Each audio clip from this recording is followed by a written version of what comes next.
Will this delay my retirement? I know you're worried, Marshall, but based on the original plan we came up with, you're only about 6 months behind.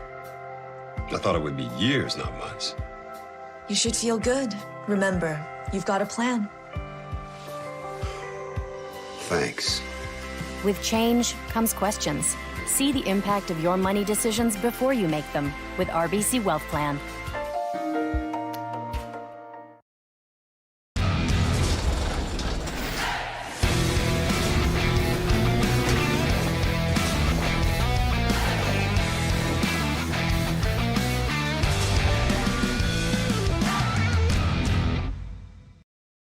Welcome to the RockShop.net, the official store for the Grand Slam of curling.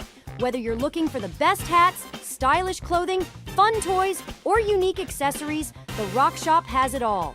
Shop online anytime at therockshop.net for exclusive Grand Slam of curling gear, or come see us in person at your next event. TheRockShop.net, where fans find their favorite curling gear.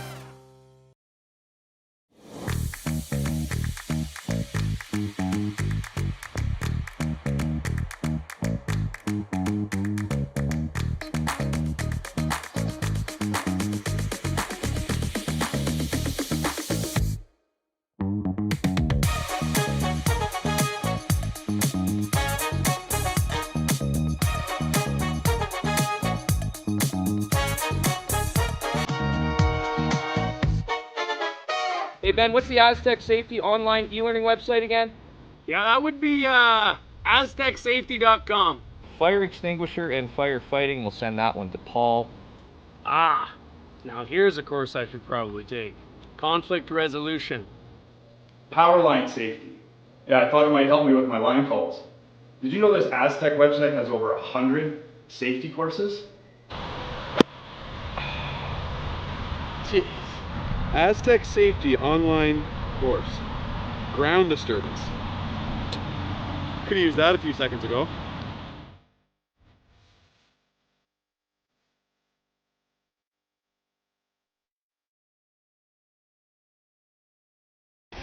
The 2025-2026 Grand Slam of Curling schedule is out, with big events happening all over Canada, like the Masters heading to London in September, the Tour Challenge from Nisku this October, the Canadian Open from Saskatchewan in December, and the Players' Championship from Steinbach coming in January. Early bird weekend and full event passes on sale now at gsocktickets.com. Let's rock!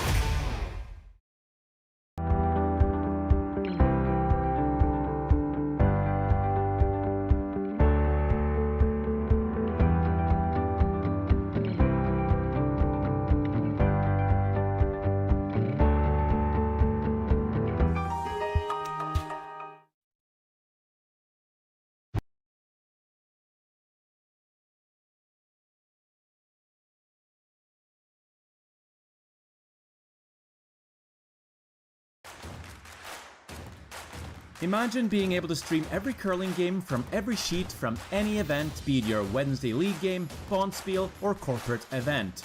Curling Stadium offers an all-inclusive streaming solution featuring high-quality cameras, ease of use, great reliability, and minimal installation.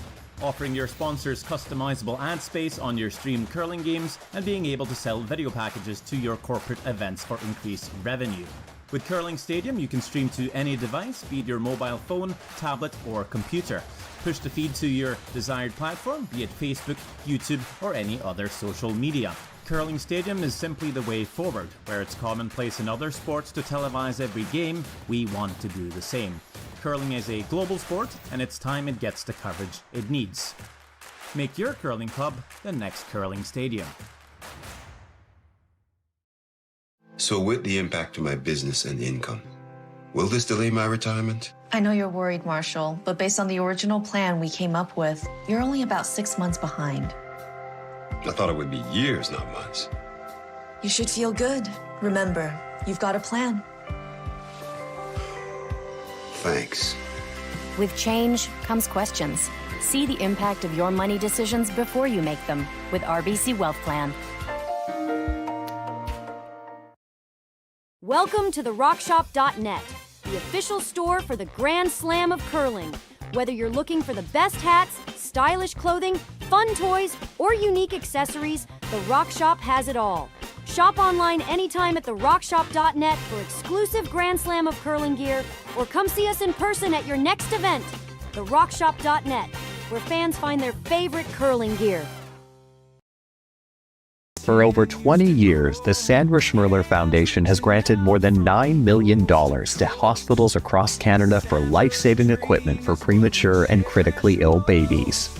In the past 4 years alone, $4 million has been granted thanks to the curling community's incredible generosity. The need continues year-round, and with your help, we can ensure every baby has the chance to grow up and become a champion, just like Sandra. Developed over a decade in collaboration with the finest ice makers this side of the Atlantic, the Pebblehead PB5 is nothing short of a triumph of sophistication and craftsmanship. Weighing less than half its lumbering copper predecessors, yet boasting tenfold their durability, the PB5 delivers perfect, consistent ice, time after time. The PB5 by Pebbleheads.com, the apex of ice-making ingenuity for the roaring game of curling.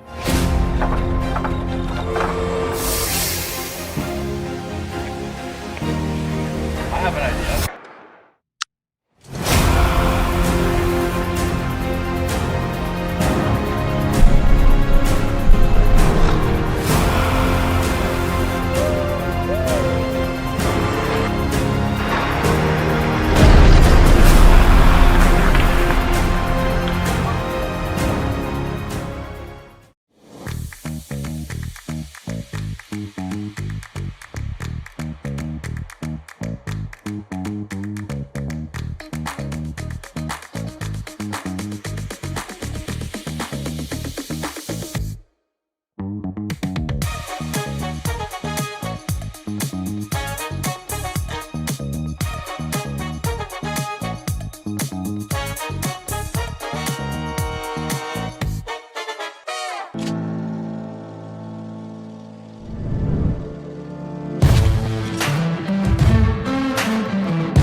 Hey Ben, what's the Aztec Safety online e-learning website again? Yeah, that would be aztecsafety.com. Fire extinguisher and firefighting, we'll send that one to Paul. Ah, now here's a course I should probably take. Conflict resolution. Power line safety. Yeah, I thought it might help me with my line calls. Did you know this Aztec website has over 100 safety courses? Jeez. Aztec Safety online course. Ground disturbance. Could have used that a few seconds ago.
Aztec Safety is #1 for online safety training. Aztec Safety is the proud sponsor of the Aztec Safety Challenge, the #1 event on the World Curling Tour. And Aztec Safety has been a proud sponsor of Team Jacobs on our quest to represent Canada at the Olympic Games.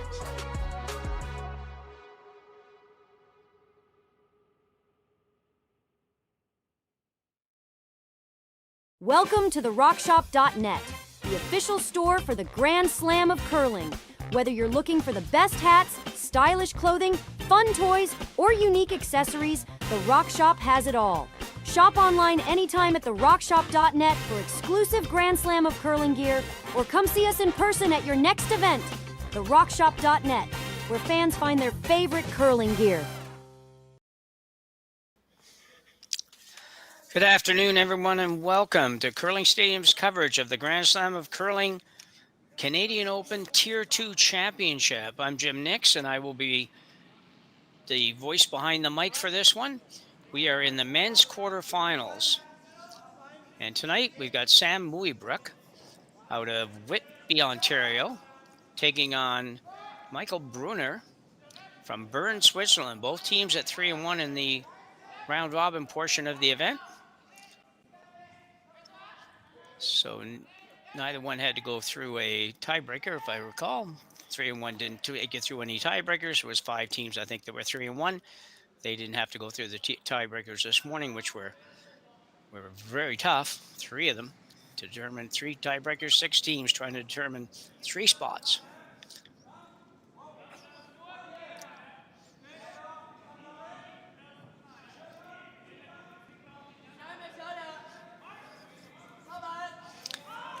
So early on here, it looks like Mooibroek does have hammer. They did do a draw to the button, both teams having similar 3-1 records, so they couldn't go by best record, which they will do in a lot of instances. So we have Brunner throwing one in the forefoot, Mooibroek throwing up the corner, and Brunner throwing another one in the forefoot. Mooibroek looking to play the hit and roll with lead Nathan Steele.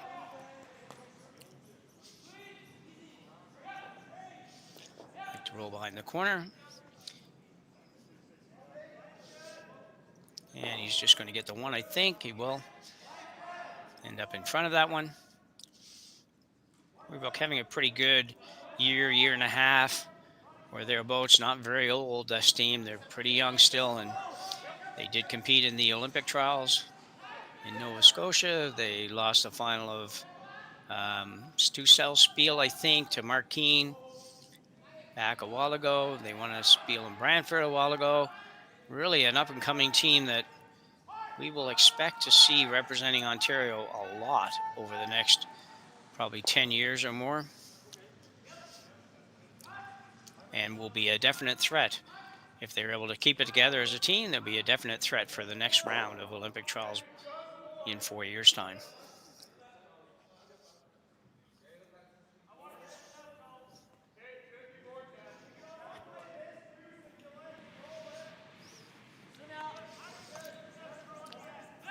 So second stone now, Scott Mitchell. Look to make the double here. Might make a double and roll. Not sure if he can make the double and roll completely, but he'd be awfully close. He's just going to get the top one and roll out.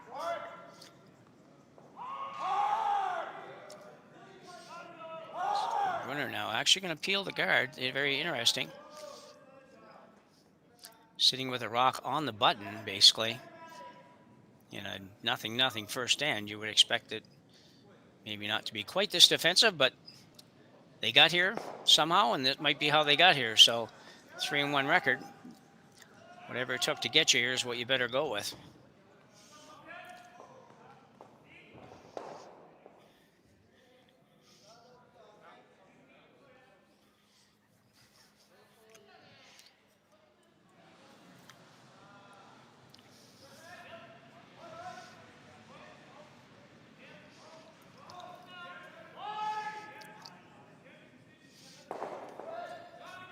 Scott Mitchell's second shot here in the first stand. You might find this a little of an odd call. A lot of it has to do with the fact that you can only blank one end. Second time you blank an end, you do lose hammer.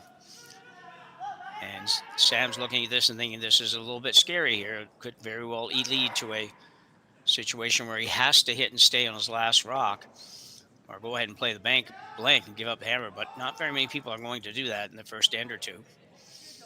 Might do that in 6 or 7 or something like that. But that's a long way to go the rest of the game, knowing that you can't blank without losing hammer.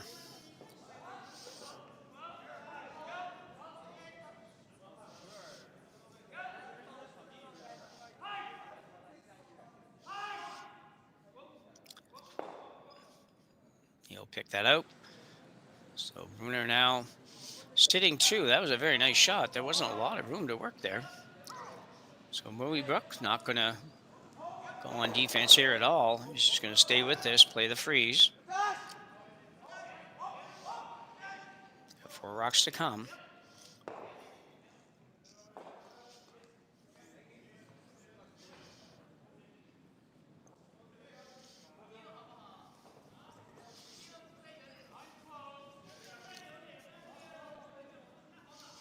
The third stone.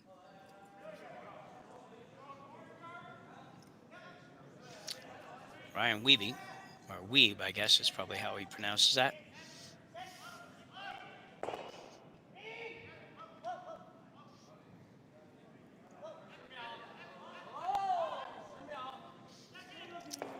Comes up a little late, and all of a sudden, in the first end, Sam Mooibroek finds himself in a bit of trouble.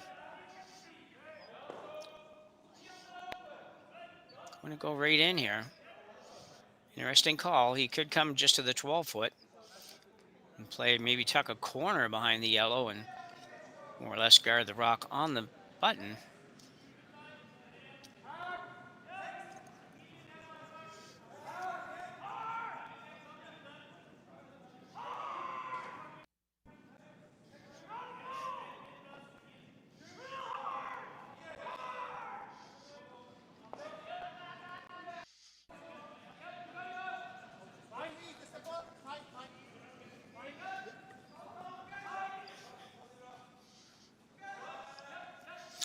Going to get by there, but might still end up with the guard. So maybe not all bad. But a little bit of a missed opportunity because Mooibroek can just come right on top of that now. And maybe even set up a potential deuce.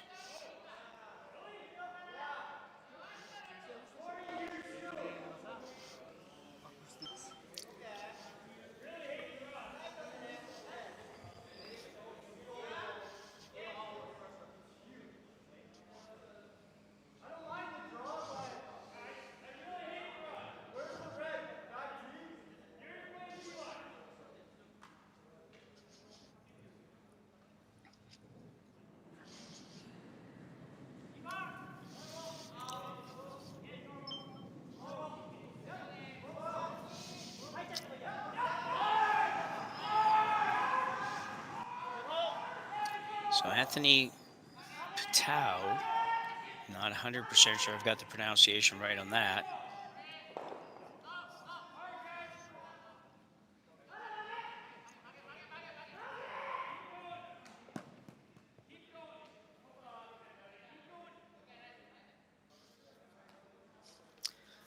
Not bad, but doesn't have shot rock, so I think Brunner has to seize the opportunity here to maybe steal a point.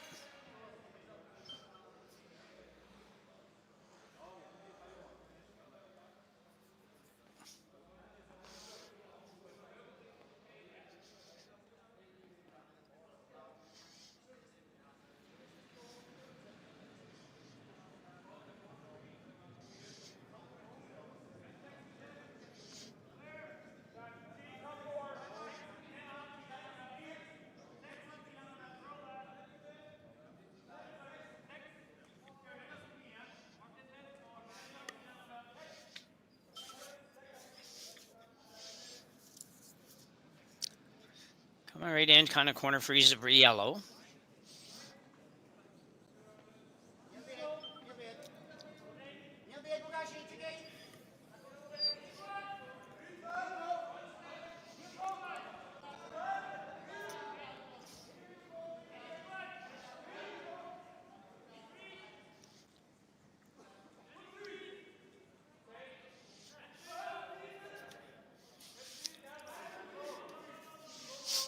quite get there, but if he tucks a corner, he will take away the run. He will do that, just barely. They might have almost left that, but they didn't. So Mooibroek now will play the out turn draw to the button.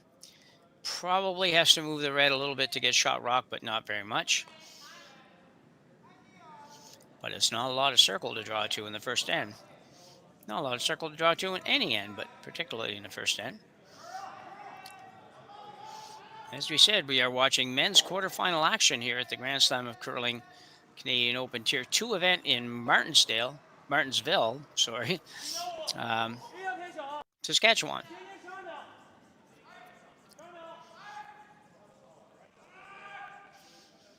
Sam Mooibroek. Terrific young player.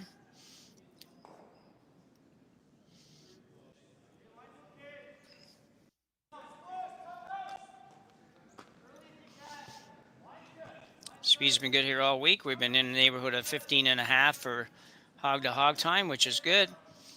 And split times probably in the range of 4.6, 4.5, 4.6, which again is still pretty good considering you're going to get, you won't quite get there, but a nice effort by Sam Mooibroek. Yeah, split times are a little different now with so many players using extensions of various lengths and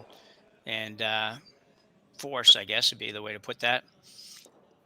So sometimes your split time that you get a 4.6 on might be the same split time that somebody else gets a 4.3 or something like that because they don't have an extension or as much of an extension, so they do slide out a little bit quicker. Split time usually measured from the back line to the hog line.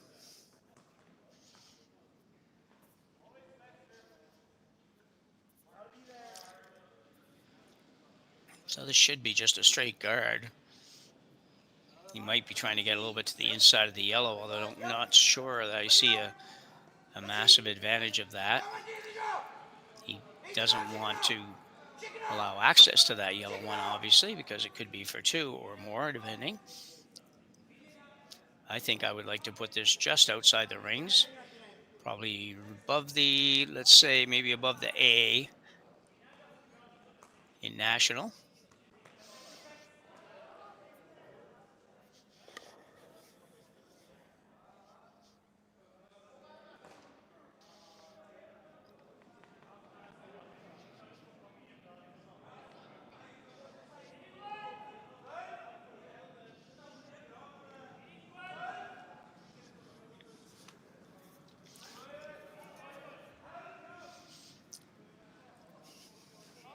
He can't afford to bump this, and he won't, I don't think, and he might get to the inside here yet. Just wants to get over there a little bit. That's a terrific shot by Michael Brunner. Very nicely done. We're going to look to play the yellow, I think, directly on the red, which probably would mean he'd pick it out, but wouldn't hang around. I don't think he can get enough of the one to stay around. Has to get by the yellow. If he ever raises this rate into the yellow, you could see possibly a 3-ender for the yellow. They're going to talk a little bit now again about it. Once he gets down, sometimes you get down the other end, it doesn't look quite as appealing or easy as maybe you thought it was in the first place. Easy might be a stretch, maybe less difficult. So I think if what I was referring to a minute ago was if you drive the yellow on the yellow that's in the 8-foot and it ticks the red, it may go from there directly onto the red on the button, which would appear to be a fluke, but I think if they see it and if they're trying to take a shot at it, it wouldn't be the case, although I'm not sure that's what he's doing. He doesn't seem to have the right ice or enough ice for that shot. He might be trying to drive the red through the port onto the yellow and accomplish the same thing. Very, very difficult, and I'm not positive the angles work, but he probably shouldn't hurt himself with anything on this shot, so he's going to take a run at it.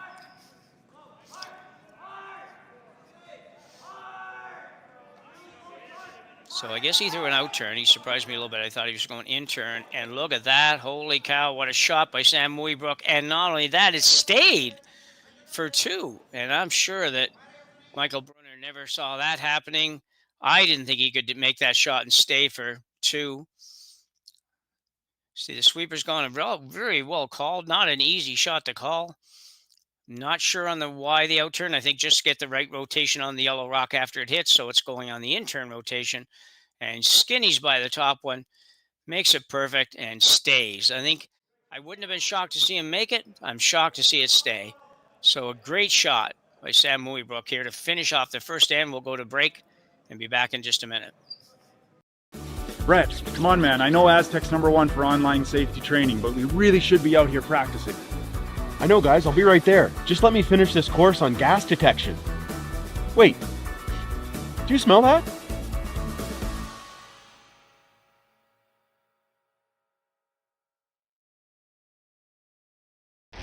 The 2025-2026 Grand Slam of Curling schedule is out, with big events happening all over Canada, like the Masters heading to London in September, the Tour Challenge from Nisku this October, the Canadian Open from Saskatchewan in December, and the Players' Championship from Steinbach coming in January. Early bird weekend and full event passes on sale now at gsoctickets.com. Let's rock!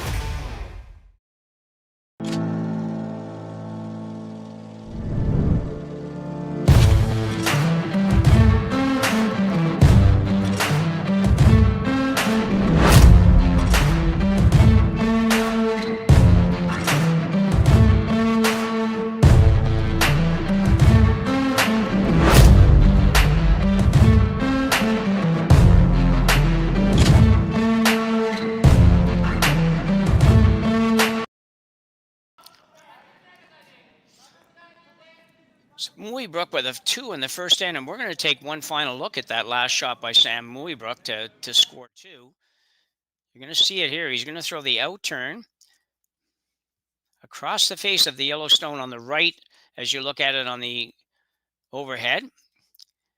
Trying to hit probably, it's about a half, maybe a half a rock, and he hits it here perfect. Just skinnies it by and enough to stay. That's really a remarkable shot for Sam Mooibroek in end #1 here. So as a result, as we say, he has a 2-0 lead after one end of play in an end that Michael Brunner probably feels like he dominated, but at the end of the day, Mooibroek pulls off a spectacular effort to score 2.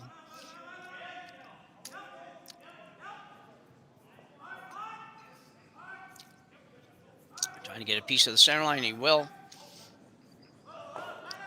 We're just going to go around the corner. He didn't really do anything wrong in that end, I don't think. I think it was, you were going to have to leave something somewhere, and that was about as difficult as you could make it, I think.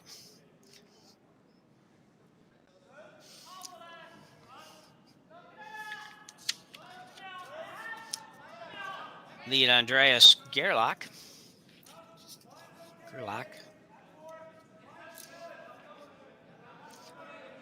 Nice looking come around here, around the corner. Should stay around the tee line. And well, that's very nicely done too by Andreas.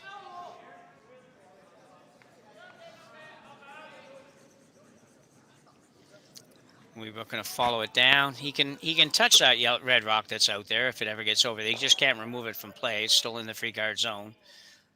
But if he rubs it, that's fine. Second stone, Scott Mitchell, with his first here in the 2.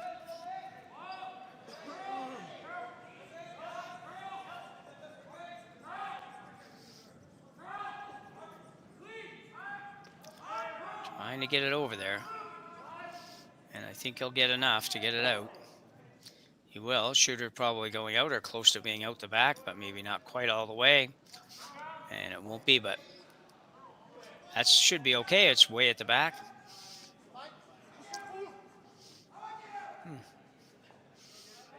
Brunner, even though he's down to nothing, is contemplating peeling that guard. Probably fairly lightweight. Maybe try to roll on the rings behind the corner guard. Maybe not. You know, it looks like he's going for the double. or the triple, depending.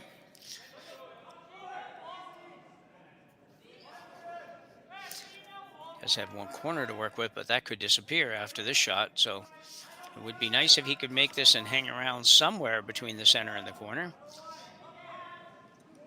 This is Romano Keller-Mayer, or Mayer, probably. And he will get not very much changed, except for the color of the rock out front. A little unlucky that he didn't get a little better angle on something there.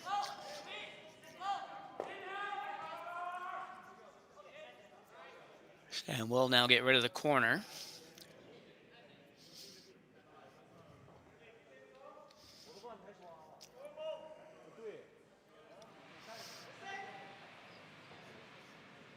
Scott Mitchell once again.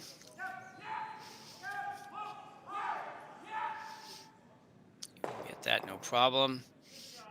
Also get rid of the red center guard, so bonus.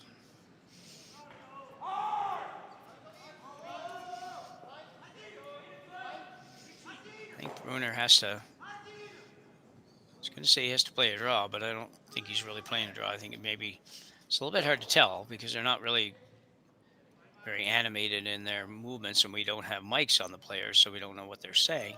Not that we might understand what he was saying anyways, but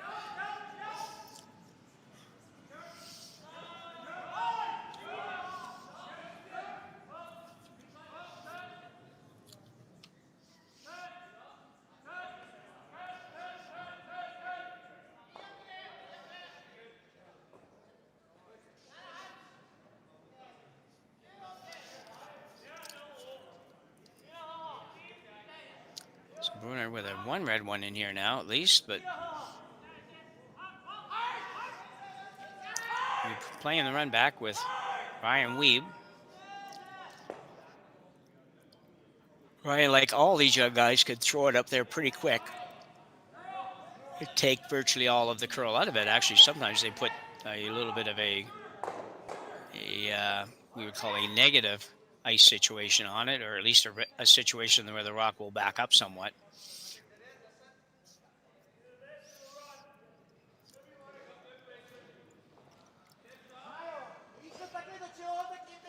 Brunner down 2-0. Doesn't have to panic here. He just also is in that game, that same situation where he doesn't really want to have to blank the second end, despite being down 2-0.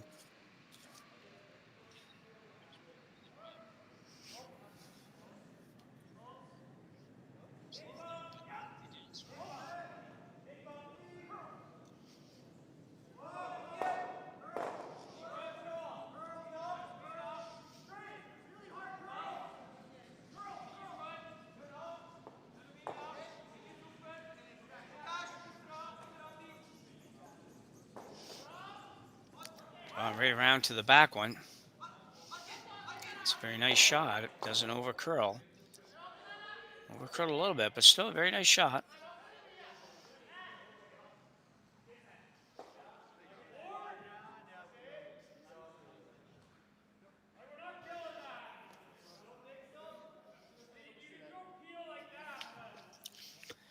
Sam Mooibroek, I would think now we'll just run that yellow one right into the red.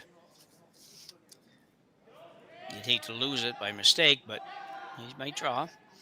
He is going to draw.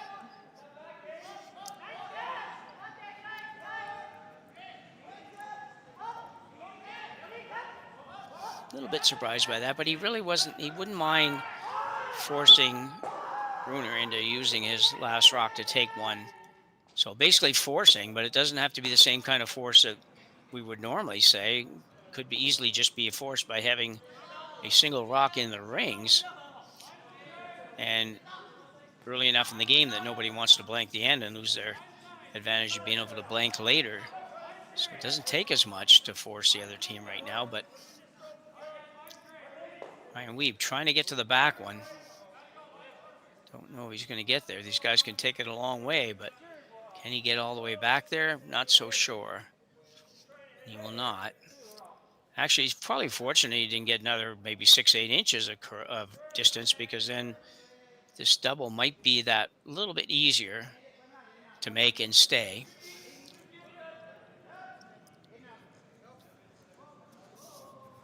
So Anthony Patow, which I apologize to Anthony and friends or family if I've got that name destroyed.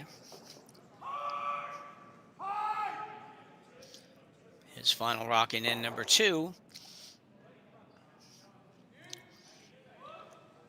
Trying to make the double here. Just needs to get across the face a little bit.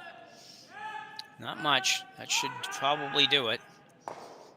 Ooh, it did. Oh, it worked out. Not exactly what they were trying to do, but it did work out.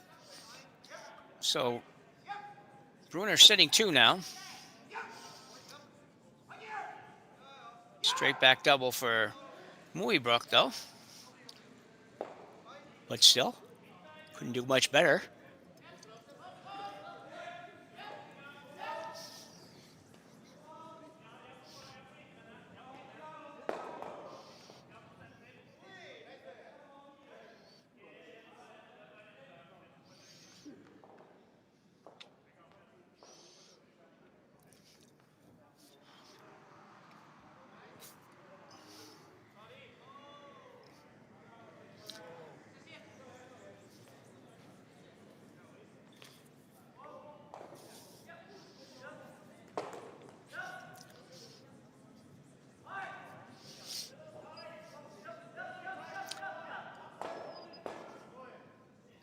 There he goes.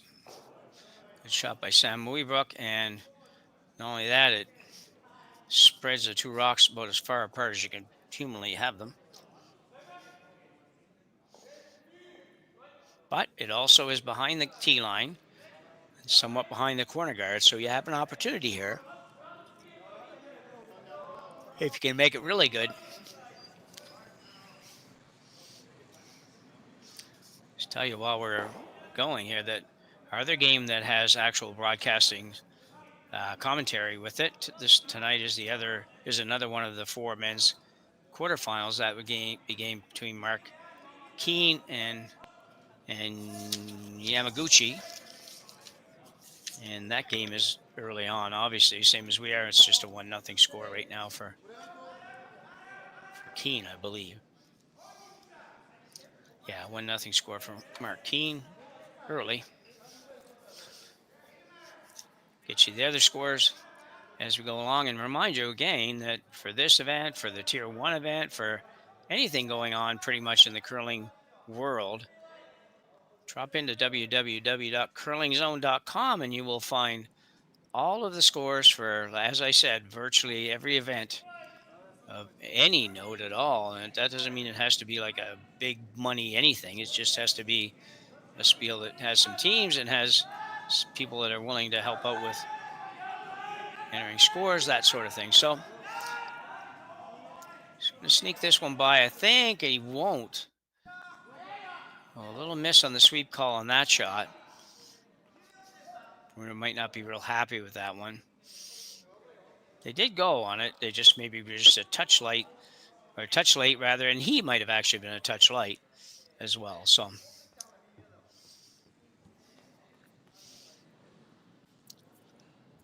Mooibroek now will hit the red one and force Michael Brunner to draw the 8-foot or so, full 12-foot, whatever it might be, depending on where he rolls with this for his single. If he rolls in towards the 4-foot, it might be that he plays a takeout instead of the draw.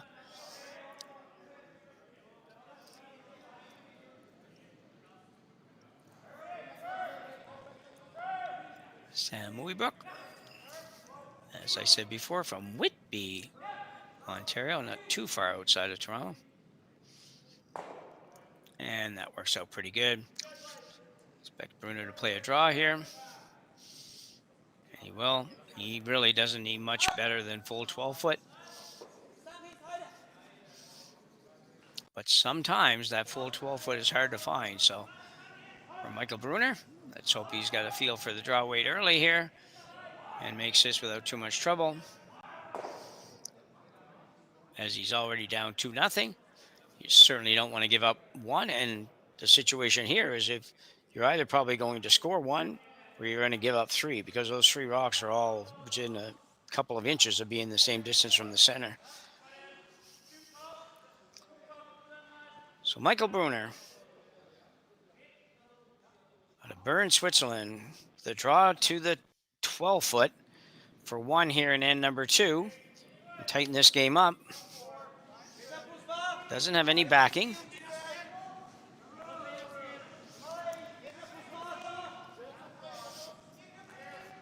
Weaver's going a little hard there for a minute, but they've let up a little. I think he should be flying. And it comes sliding into the house. Will stop right about there. And Michael Brunner will pick up a single here in end number 2. And we will be back right after the break with Brunner trailing Mooibroek 2-1. Welcome to the RockShop.net, the official store for the Grand Slam of curling. Whether you're looking for the best hats, stylish clothing, fun toys, or unique accessories, the Rock Shop has it all. Shop online anytime at therockshop.net for exclusive Grand Slam of curling gear, or come see us in person at your next event. Therockshop.net, where fans find their favorite curling gear.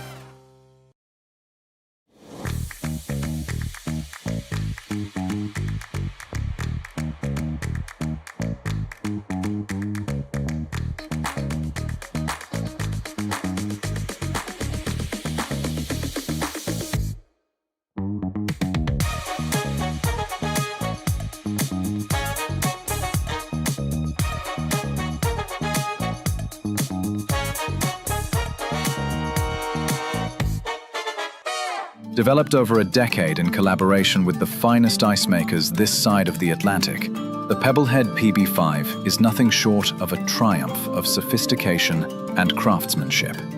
Weighing less than half its lumbering copper predecessors, yet boasting tenfold their durability, the PB5 delivers perfect, consistent ice, time after time. The PB5 by Pebbleheads.com, the apex of ice-making ingenuity for the roaring game of curling. So we're back to Martensville for end number 3 in this quarterfinal match between Mooibroek and Brunner. Mooibroek with a 2-1 lead and holding hammer here in the third end. So far it hasn't been all Mooibroek, to be honest. First end was pretty much controlled by Brunner, but Mooibroek just made a spectacular final shot for 2. Control the second end a little bit more so, forcing Brunner to take his single, drawing against 3 on the final shot.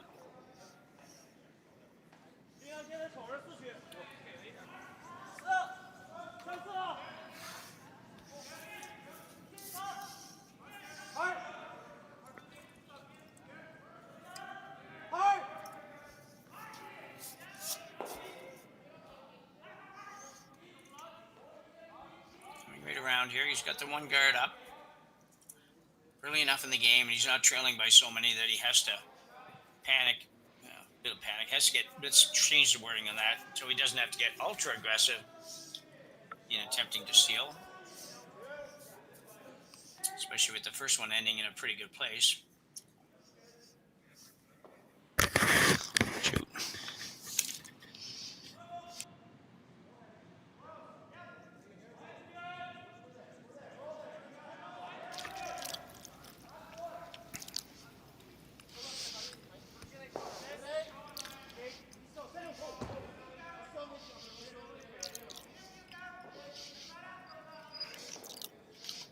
This must work. It's an odd-looking stroke, no question about it.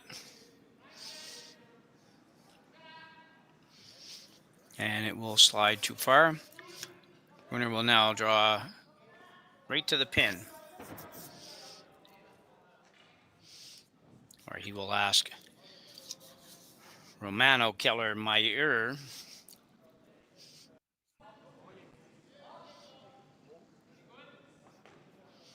to draw to the button. That is.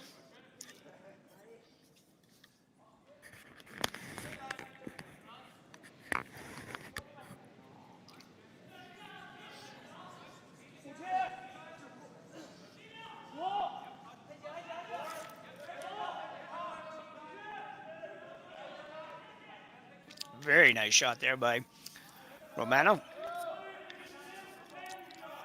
Early enough, or not early, it's late enough now that Sam Mooibroek can run the guards, and he will do that. He may try to take it over the top of his yellow one, which would then go back and take out the red. And maybe even something else in the back. But for now, plan A, make sure you get rid of the guard. Scott Mitchell. To peel. It'll be close. Not exactly what he wanted. Didn't want to leave the shooter there. That was the first thing. He was really, he was happy to try to get that back one, but he had to try to get it over the top sort of thing, not going straight back.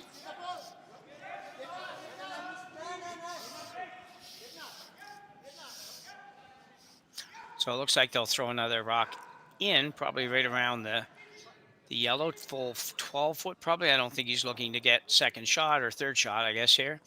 Whatever, he's already sitting 2, so I don't think he's trying to add to that at this point.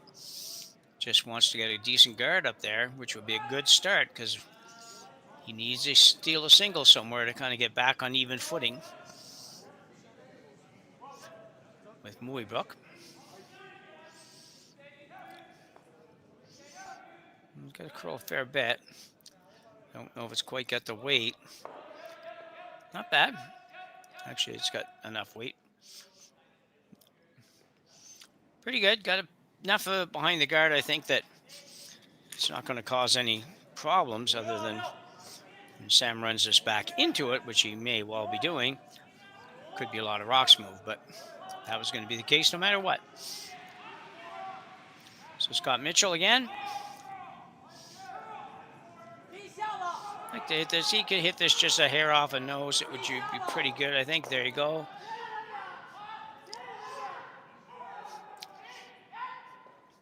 Pretty good job, but a pretty good situation still for Michael Brunner as well.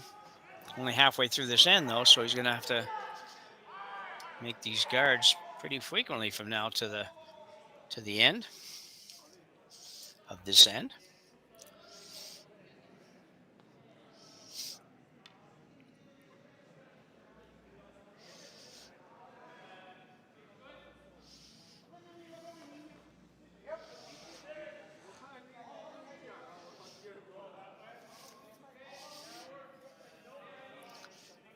Look to get this just about to the center line, not really anywhere past it, and not too deep. Might be okay, but a couple of feet shorter might have been that little bit better.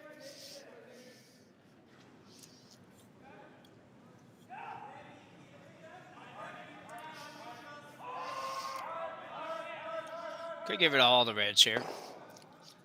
Hits the, as you look at the long view here, if he just hits the red one, probably 2/3, somewhere around 2/3 to 3/4. The front one drives it on the red in the middle, then goes back and picks off the red at the back. Shooter may stay, may not. Well, probably would if you make that shot because it's probably not going anywhere, but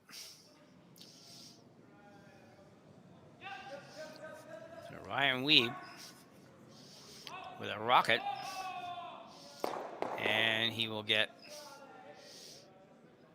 no, that's pretty good. He moved most of everything off the 4 foot. Did leave one Michael Brunner stone that would be difficult to get out.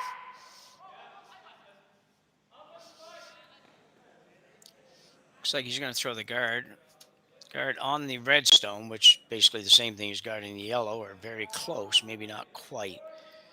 Probably if he could get, which way is he going here? If he could get just to the center line, that would probably be the best spot for this shot. Don't want to go anywhere past that, or else it's going to be open on the out turn.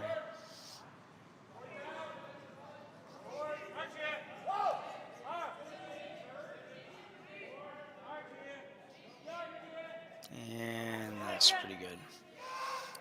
Very nicely done.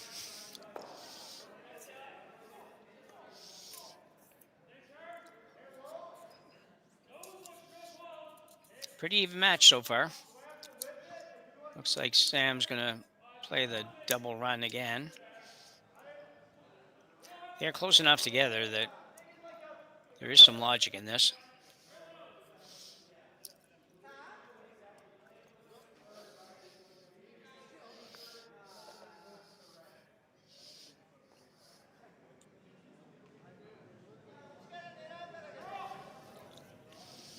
Ryan Weeb with his final stone here and 3. Not going to quite get to it. Might not touch it. Nope. Might touch the top one, obviously, but didn't touch the yellow. So another guard for Team Brunner. If they can do this 2 more times, they should be in a pretty good position to steal one. Although there is another run back out there, and not radically different than the one that Sam Mooibroek made just a few minutes ago. Actually, it's very similar.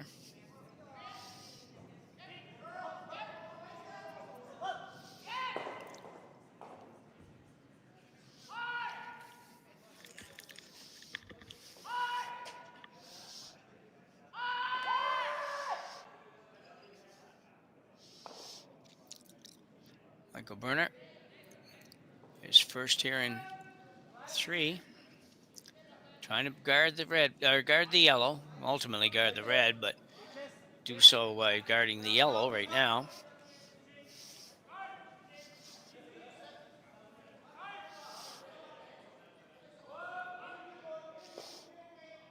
Looks like that's going to be fine.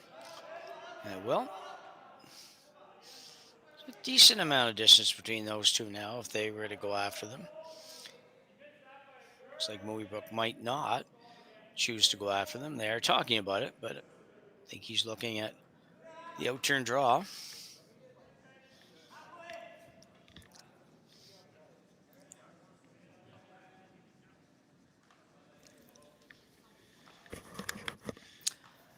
Not necessarily looking to get shot rock here, by the way, if you're wondering. He's it's a bit of a setup shot, so if he comes in and sits full 8 foot, probably, yeah, a couple inches off of the 4 foot and or probably 4 or 5 inches off the center line,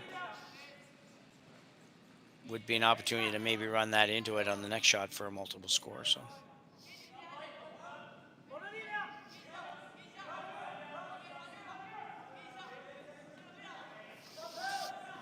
Sam Mooibroek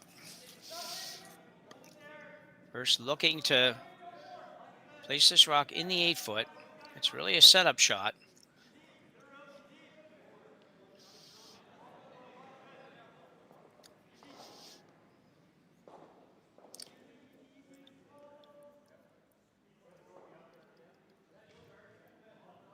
Okay, it's a pretty good shot. It almost curled too much to be able to use it, but it's not too bad.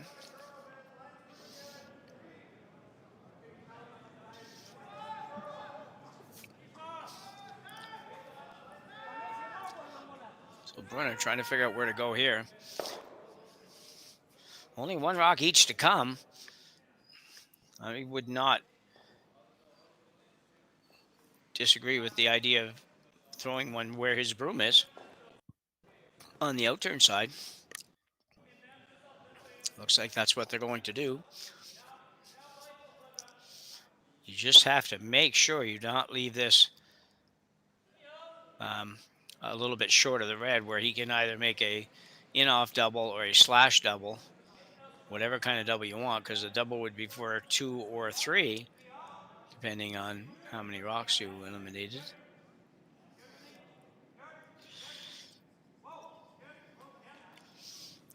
Okay, so Brunner's final one here in the 3rd end.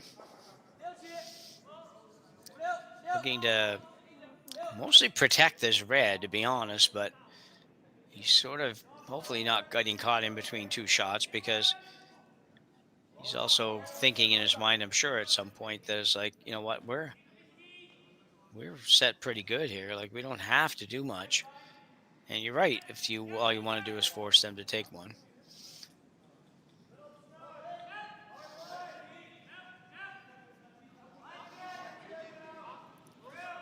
That's going to be a very nice shot by Michael Brunner. That's a dandy. Holy cow.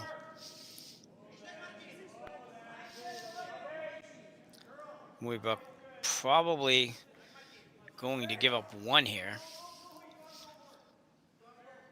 I don't think you can cut the angle on this red enough. You have to go across the red and barely touch it in order to get rid of both. And if you don't do that, then I think you're playing to give up one, because I don't see the other rock in the house moving. Might possibly be the women beside us or wherever they are. Mooibroek with his final rock in N3 on the way. Looking to find a way to minimize the damage more than score. He's going to probably not touch anything. And sure enough, Michael Brunner will steal two after a really nice draw here in the third end in Martensville. You're watching on Curling Stadium, and we'll be right back after the break. Hey Mark, you ready for this game tonight? Yeah, I'm excited, man. Cupsy, what are you doing over there? Don't worry, boys. Was just on AztecSafety.com, took a fire extinguisher safety course. Paul, I'm putting out the fires from now on. Woo!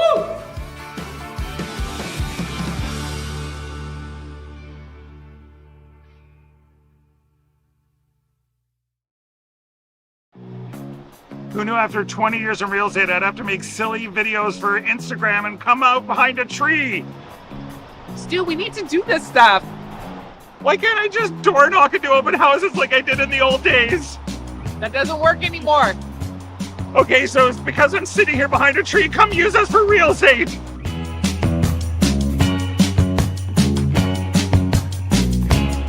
Welcome to therockshop.net, the official store for the Grand Slam of curling.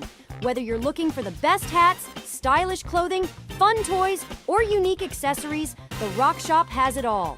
Shop online anytime at therockshop.net for exclusive Grand Slam of curling gear, or come see us in person at your next event. therockshop.net, where fans find their favorite curling gear. So Micah Brunner with a big steal of two in the third end takes a 3-2 lead to the fourth. Here at this Tier 2 event, Grand Slam of Curling's Canadian Open Tier 2 event. A great field, really. A lot of players in this, a lot of teams in this that have participated in the Olympic trials, that have also played the odd time in Tier 1. Guys like Reed Carruthers were in this event. Reed, a long-time player on the Tier 1 side. Didn't make it to the playoffs here. He had a really bad last game. Didn't last very long, 4 ends, but it was not pretty. And Andrew Stapera made it through to the playoff round. I believe. I better not say that. That might not be true. I'd have to go back and look that up, whether he played this morning in the tiebreakers or not. But regardless, neither one of them are here now.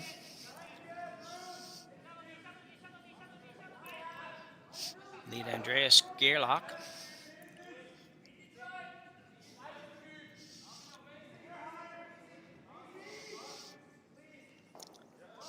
Going to throw guard on the rock in the 8 foot. Needs to curl. Needs to curl a little more, and he will get there. Well done. And got a piece of the center line to boot, so you can't move it. I know Sam was going to try to move it anyway, but this looks like a draw around the corner.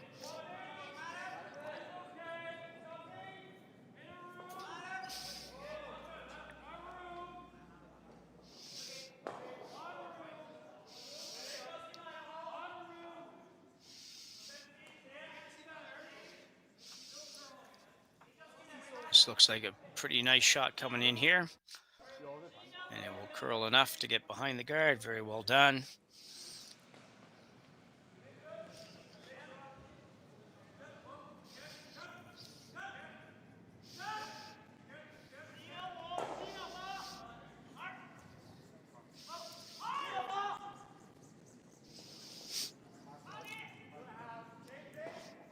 Mano Keller Mayer.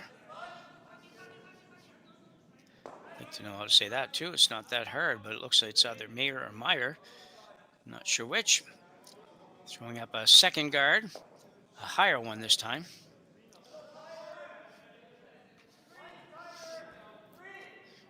Pretty good spot. Overcurl a little tiny bit, but not bad.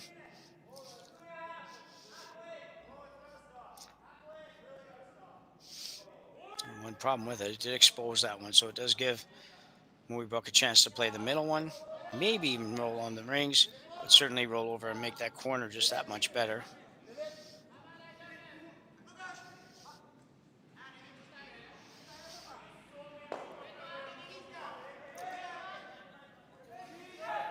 This will be Scott Mitchell.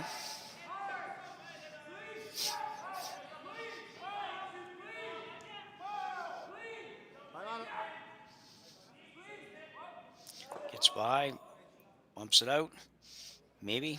Sam's going to have to work on it a little bit. That's very well done. Gave himself a little more protection on the rock that's around the corner. So great shot by Scott Mitchell.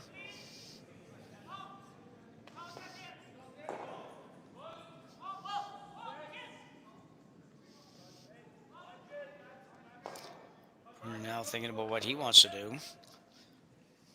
May have to go guard again.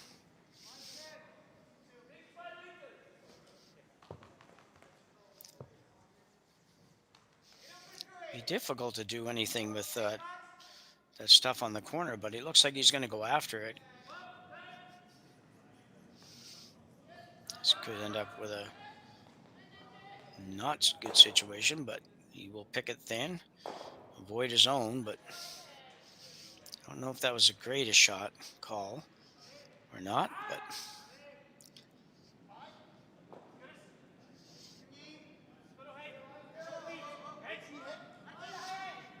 so Mooibroek now will try to chase the red in the 8-foot. Maybe get right to the nose of it. He could also probably try to hit it a little bit thin, maybe a third of a rock. Roll behind the corner. Not sure which way he's going. We'll have a look.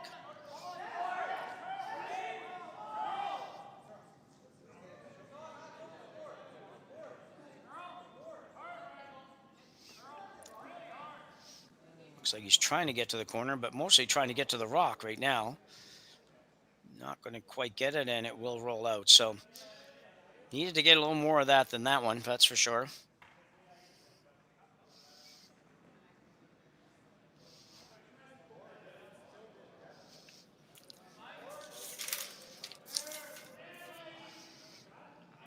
So going to chase this corner again. Or the one in the house, maybe. I'm not sure which yet. I would think he, a bit surprised. I would have thought probably played the corner back into it. Roll over and offer some protection, more protection on your own. That's in the bite in the 4-foot.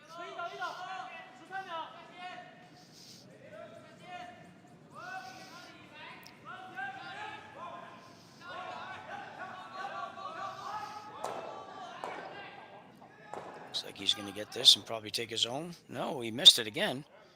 Fortunate. Well, it is wide open now. Problem is, so is your own. And Mooibroek now just has to be able to hit and trade 3 takeouts and score 2 here.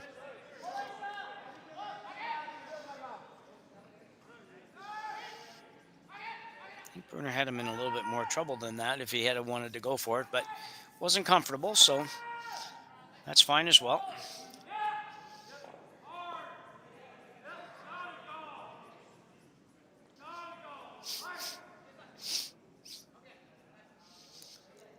Ooh, this one is going hard.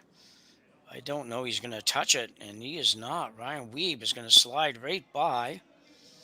I don't know if he underthrew it or if he just was tight. It sure wasn't a lot of weight, but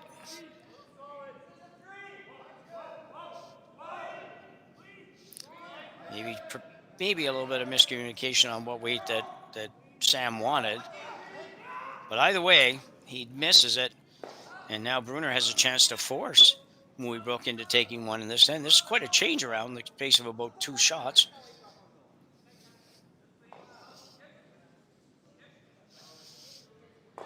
And they'll hit it right on the nose.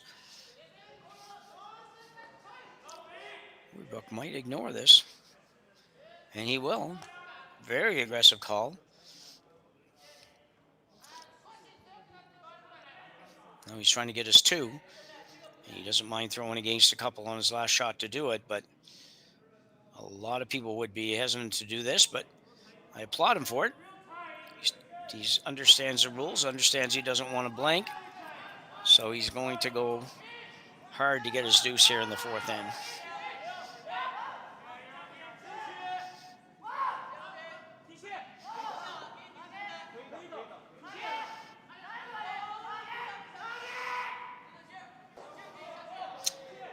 But not good for Ryan Whitby. Not Ryan's favorite end curling that he's ever played, for sure. That is not good, and Michael Brunner now has Mooibroek in big trouble.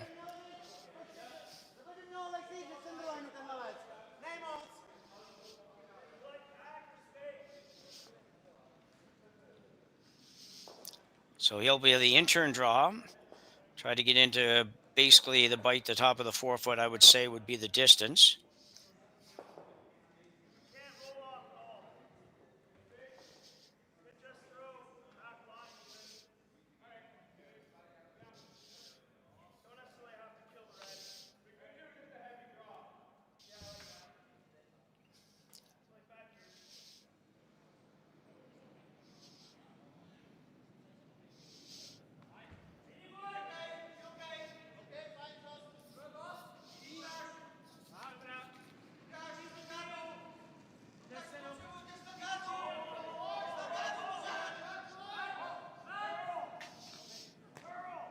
This one's got to curl a little bit, but usually does. Finished pretty hard here in Martensville.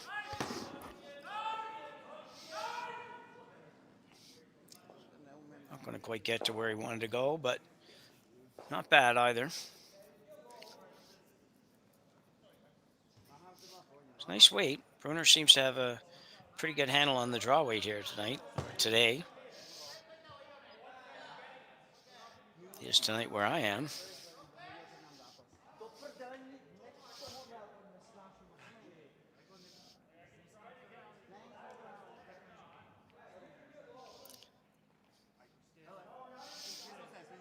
Tough decision from Mooibroek here.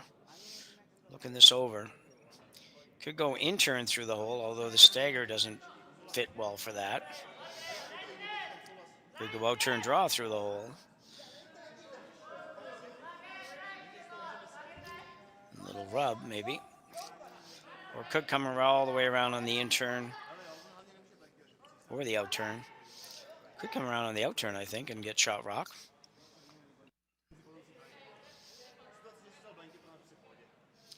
So I think Sam is probably playing a lightweight, probably lightweight takeout, but I use the term takeout loosely there because I don't know that this will have a whole lot on it. He's really trying to get across the face of this a little bit and flop in behind the long guard.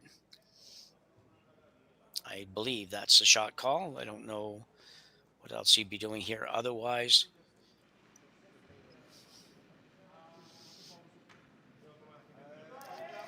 So Sam Mooibroek's first here in number 4.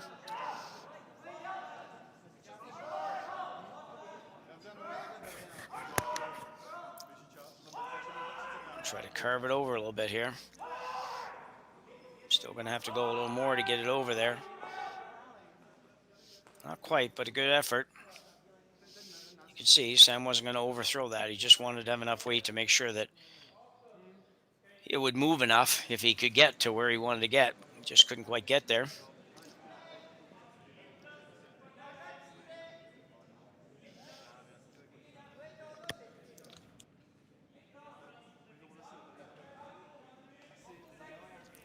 Brunner now going to play a very similar shot he just played, I believe. I think he's trying to tuck in around the yellow.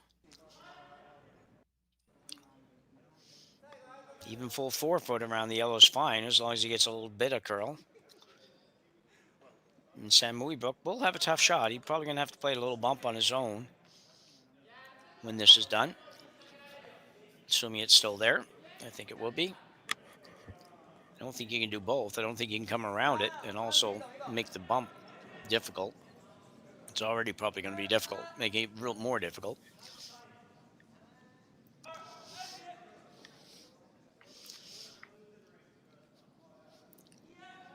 So Brunner now. Brunner's last rock here in the fourth. They're coming off a 3-1 record in the round robin.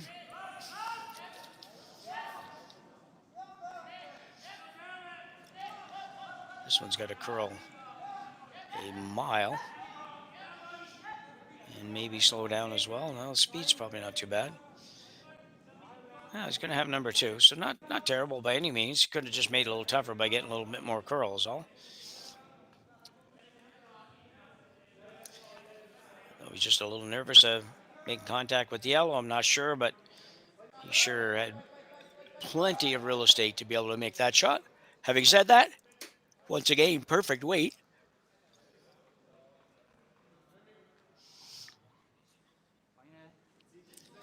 Sam Mooibroek now, already trailing 3-2. Does need to make this. You make this tie it up at 3 after 4. With hammer in the even ends, not a terrible situation. You'd rather be up 1 or 2, but sometimes it just doesn't happen that way. But he does need to stay on this, and he needs to get shot rock. In turn, sweeper's not doing too much, so I think it's probably comfortable to say it's looking good. And he'll hit and will not roll. So let's see who's shot rock here. I still think it's yellow. Yeah, it is yellow. So Mooibroek will pick up 1 in the end number 4 and tie this up at 3. And that will be the situation when we come back from the break here in Martensville. Imagine being able to stream every curling game from every sheet from any event, be it your Wednesday league game, bonspiel, or corporate event. Curling Stadium offers an all-inclusive streaming solution featuring high-quality cameras, ease of use, great reliability, and minimal installation. Offering your sponsors customizable ad space on your streamed curling games and being able to sell video packages to your corporate events for increased revenue. With Curling Stadium, you can stream to any device, be it your mobile phone, tablet, or computer. Push the feed to your desired platform, be it Facebook, YouTube, or any other social media. Curling Stadium is simply the way forward. Where it's commonplace in other sports to televise every game, we want to do the same. Curling is a global sport, and it's time it gets the coverage it needs. Make your curling club the next Curling Stadium.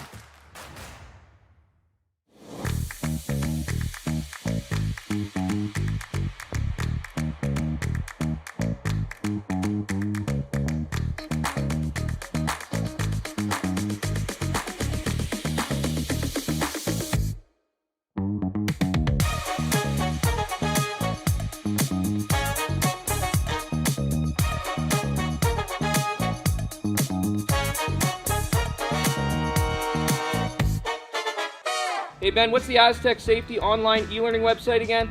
Yeah, that would be aztecsafety.com. Fire extinguisher and firefighting, we'll send that one to Paul. Ah, now here's a course I should probably take. Conflict resolution. Power line safety. Yeah, I thought it might help me with my line calls. Did you know this Aztec website has over 100 safety courses? Jeez. Aztec Safety online course. Ground disturbance. Could have used that a few seconds ago.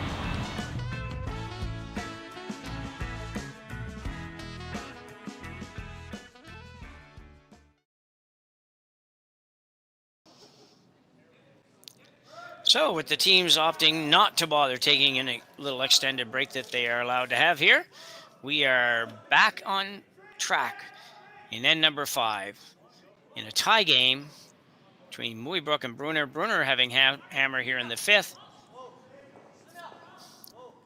Game moving along pretty nicely, to be honest. It's like bang on an hour, and that's nice to see. That's clocks certainly help with that. Actually, the clocks probably dictate that, to be honest. So Brunner playing the free, or Mooibroek playing the freeze here. Nice shot. From Leadstone, Nathan Steele.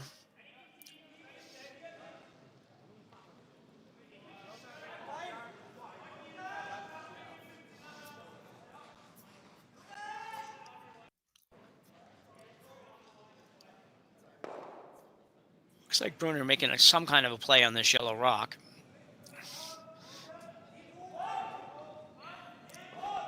Can't be throwing it real hard. That's quite a bit of ice.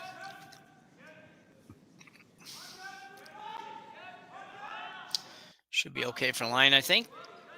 Might have to carve it in a little bit now, and they will. Pop it out. Can he get it all the way out? That'll be the question. And Brunner will not be able to get it out.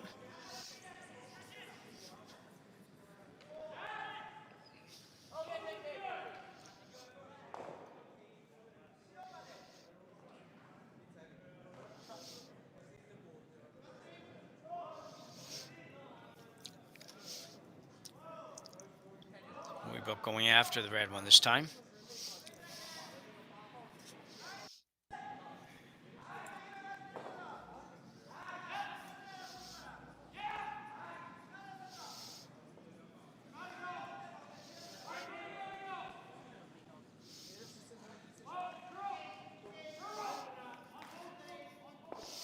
Ooh, that doesn't help too much.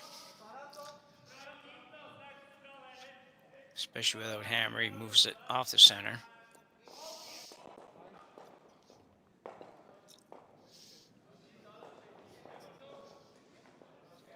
So a tough break there for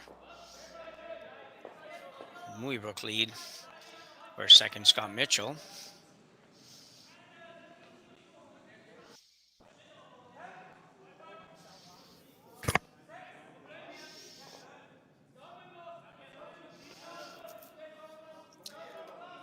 Fortunately, there's a lot of yellow rocks around here, and we're just thinking about what to do with them. Looks like he's going to hit this one way at the back here. There would be a lot of teams wouldn't play this shot. They might draw. They might go over there in front of it, but they wouldn't play a hit at this outside rock that's going to be hard to even hit and stay on. But first of all, they got to hit it.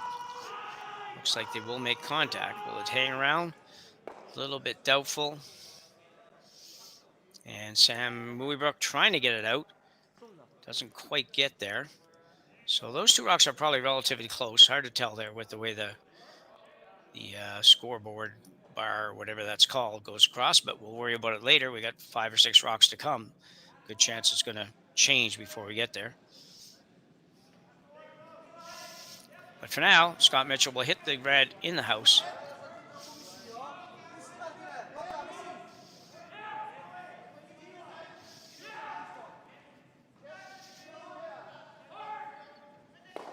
And right on the nose, and pick the red off the back. That eliminates the question if it's in or out.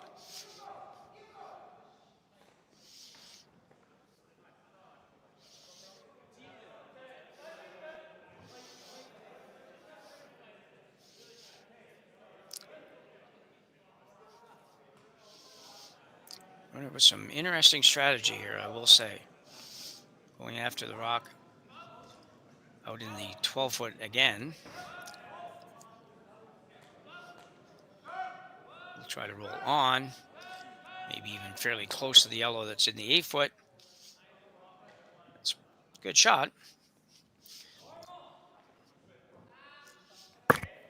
Mooibroek now going to try to hit the red, but get across the face of it a little bit and bump his yellow over as well so they can spread those out. Not an easy shot, but definitely a makeable shot, and one that would be very beneficial if you can pull it off. Ryan Weeb.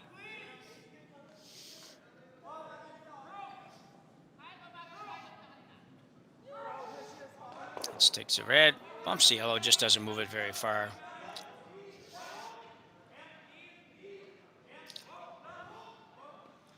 So Brunner may play the double here. Same situation we talked about earlier. It's getting later, so a blank end maybe might be willing to give up, or not, might be willing to take a blank here and retain the hammer going to 6. Might be very worth it if he gets a chance to do that even.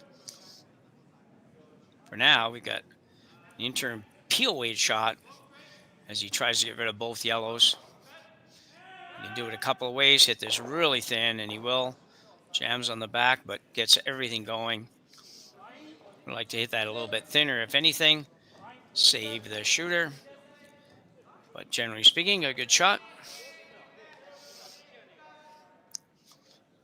Mooibroek now is going to hit the corner, and you can see the intent here is really just to force Brunner to hit and stay on his last shot, or choose to blank, one of the two.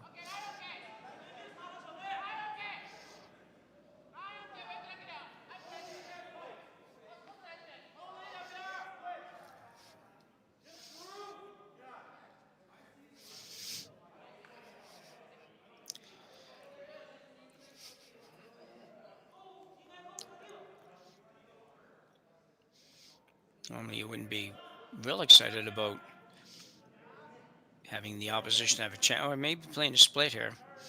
I take that back. I thought he was hitting that rock. Maybe I just didn't think about the color. Trying to come across the top of that, split both of them onto the rings. Don't know if he's going to get a piece. No, he's going to go right by, I think. Got a little piece, but not big enough to make the split. We're just leaving it there for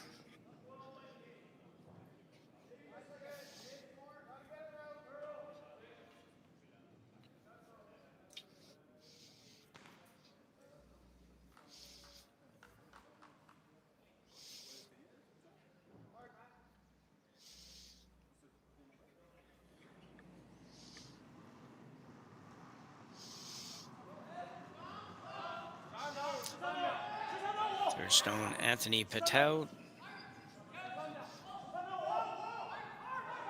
Would like to stay here this time. They'd rather not have Mooibroek play that split again. And they will.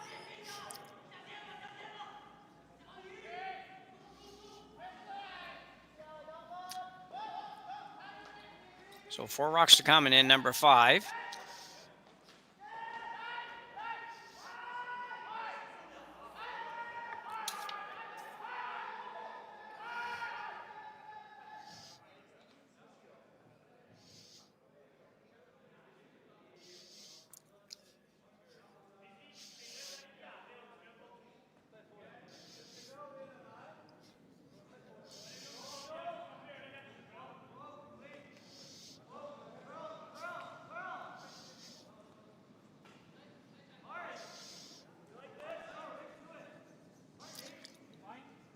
Should hang around as well, and it will.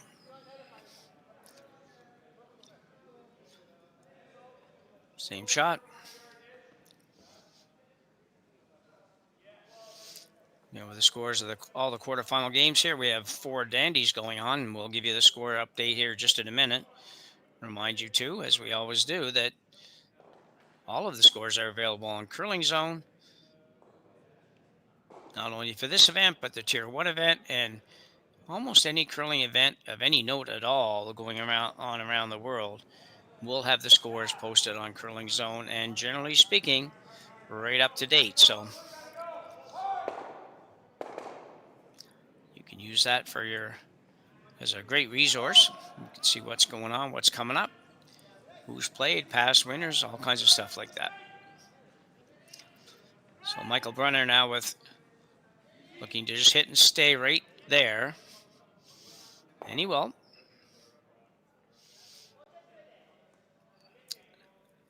Haven't seen this team very much, but pretty impressive team. Out of Switzerland.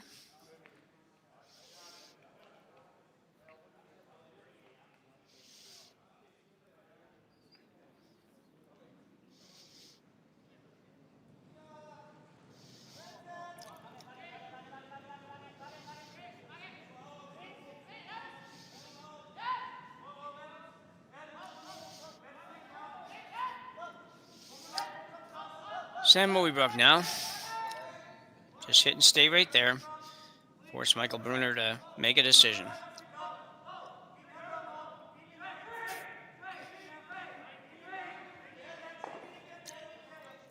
Try to roll it over to make it a little tougher, but I don't think it really matters. We'll see what Brunner's going to do here. Fifth end, not an end you'd love to take a point, but and I haven't decided if they are taking a point. It looks to me like this is going to be a blank. I don't think that you would be drawing with that ice. You would probably be at the edge of the 8-foot. And it will be a blank. So Michael Brunner uses his first blank end here in end number 5. Reminder once again, if he were to blank again on purpose or by mistake, then he would give a hammer. He wouldn't get to retain the hammer, which is a valuable piece of property. And we'll be back right after the break. Brett, come on, man. I know Aztec's #1 for online safety training, but we really should be out here practicing. I know, guys. I'll be right there. Just let me finish this course on gas detection. Wait. Do you smell that?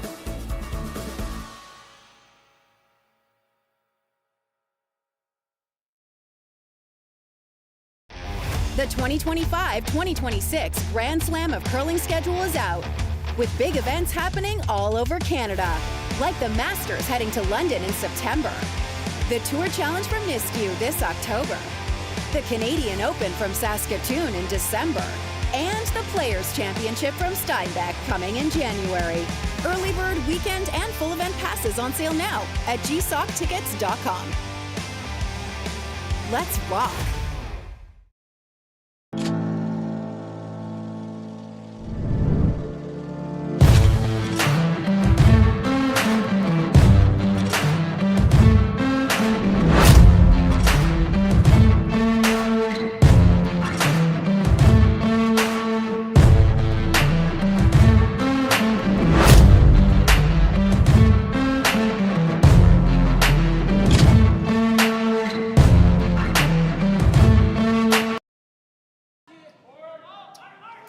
So we did say we would update you on the quarterfinal action here, and we will do that right now. It won't take very long.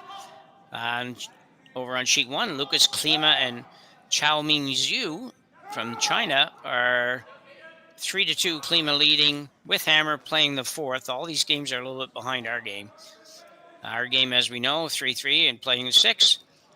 Ramsfeld leads Kelly Knapp by a score of 2-1 after 3 ends of play, and he does have hammer in the 4th. I assume these games are a little further than this, but for now. And then Mark Keane and Yamaguchi are both tied at 4, with Keane holding hammer in the 5th. Now you're up to date. All pretty close. Biggest difference is single point, so...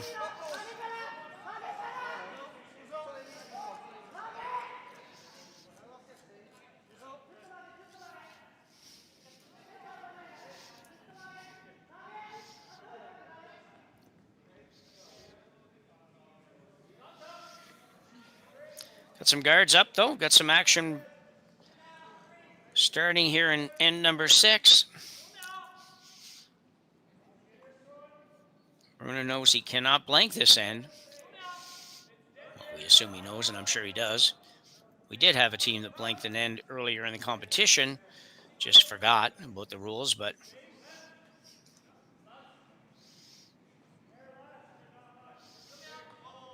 from what we could tell, at least, and what I was told, that was the case. So Brunner coming around the yellows.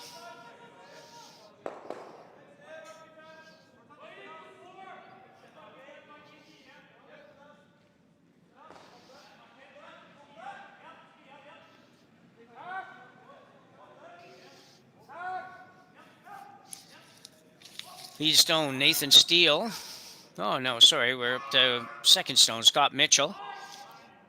Guys have both wearing the white and the black hats and both the same size, so.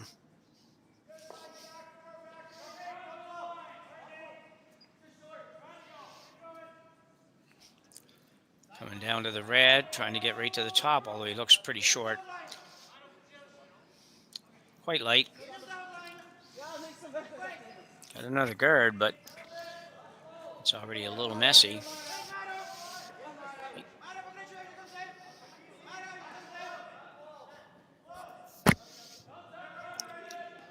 Brunner looks like he's going out front with this. Again, a little hard to tell. They don't make a real distinct movement to tell us what the shot is. Distinct indication, I guess. Don't think he'd be coming right around here, but he might be. He does have hammer, though, so maybe.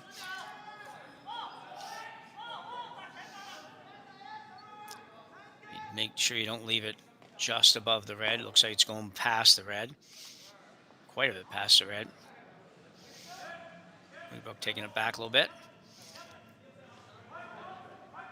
So Mooibroek may be in a little bit of trouble, but they're only one shot away from changing that completely just by making this shot. Scott Mitchell will be taking his second attempt at the very same shot, so should be pretty close on this one.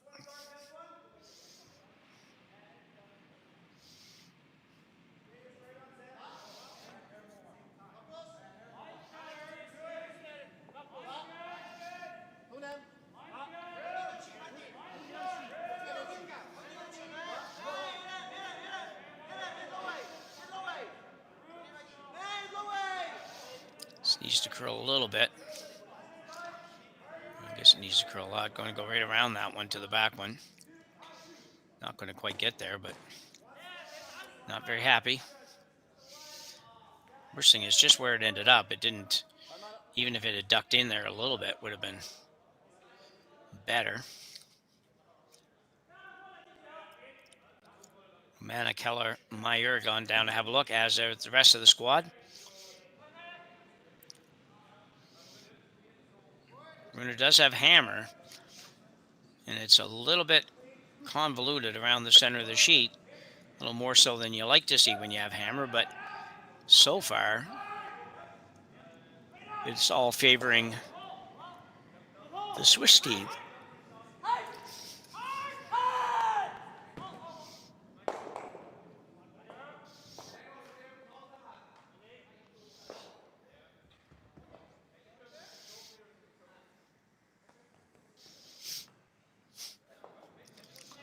A lot of conversation here. Could hit the yellow.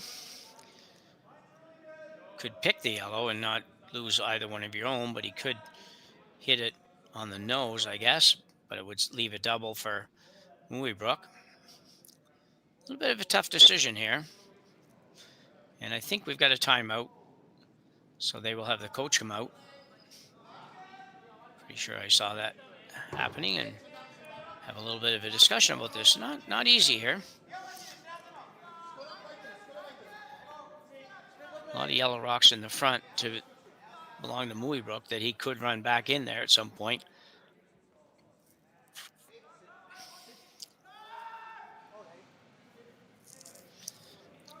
The team going to get together with the coach and have a little chat about this.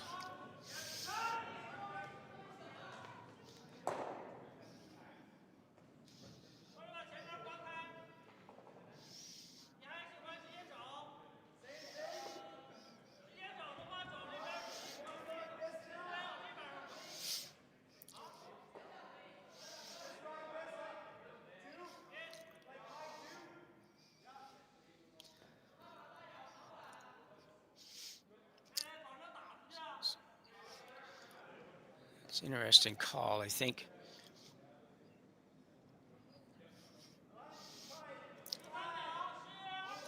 Not bad. If you can put it right there, it's a pretty good shot. No question.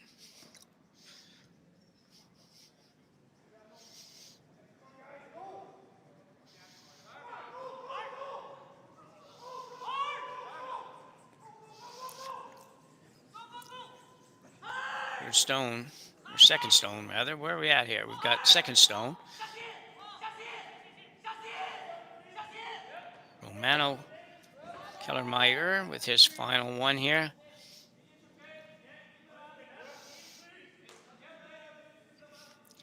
Coming in to try to freeze on the yellow. Not sure he's going to get there. He's not going to come close to getting there. Well, it does protect a little bit of the run back options that might have been available to against Mooibroek, or for Mooibroek against Brunner. But it also leaves a little tap on the yellow, which more importantly would be shot rock if he made it.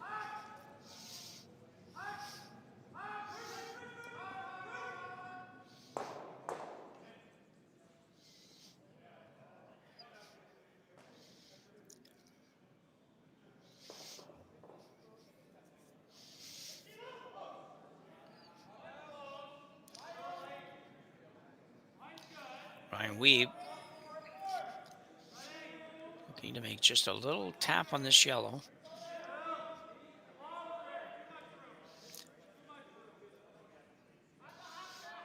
He's curling.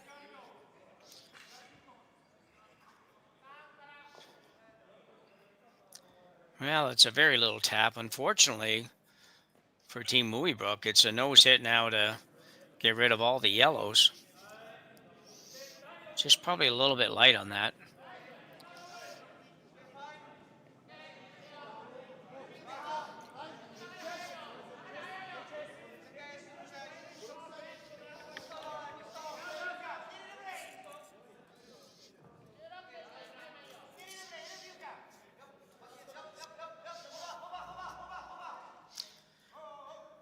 So third stone, Anthony Patau now look to hit this pretty much on the nose. He could hit it a little tiny bit on the outside even and roll out, bite the 8-foot instead of staying right there and still make the double.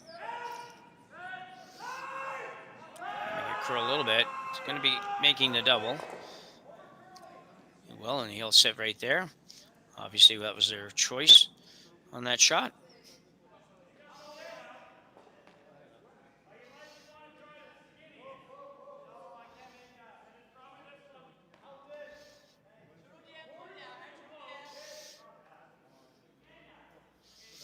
Sam having a look here, trying to figure out how he's going to get out of this right now.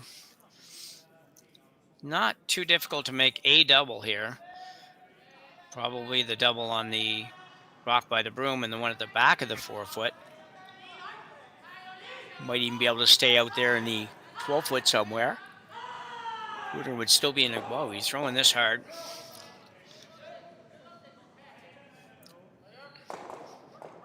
Oh, he may be going after them all. Great shot. I didn't think that he would be going after them all. It was a really, really tough. I'm not sure yet. We're going to have another look here.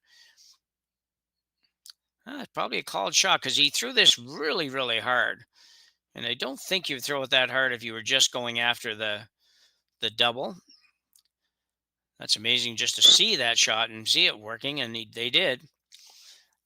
Still a pretty good situation for Brunner, though. They can come around. That was third stone coming right around that. And should have still an opportunity at 2 if they can put a couple of rocks in the right spot here. You don't want this one to slide back behind the tee line. It's going to.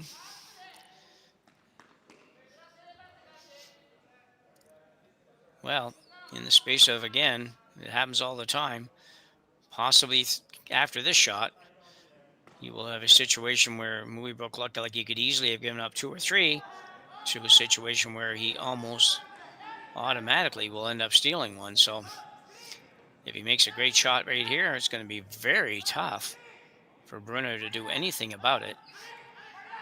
He certainly doesn't really want to give up a point here in the 6th end.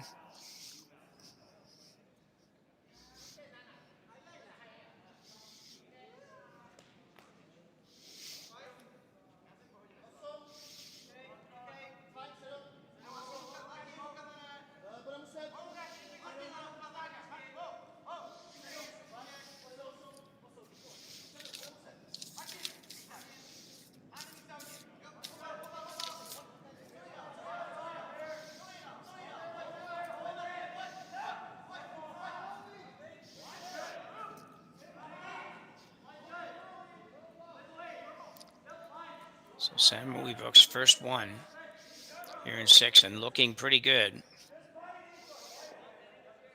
Ooh, it just needs to curl. It's just a little bit lazy getting over there. It's not bad, but it just did not quite make the curl that I was expecting to see, and they were probably expecting to see. So Brunner with a chance here to flip the switch again and sit two of them in great shape if he can get to the inside of that. He doesn't have to get it out, just has to get to the inside, bump it back to be number 3. And it will be very hard on Mooibroek. Where does he have? He doesn't have a whole heck of a lot here. But he's got to make this first.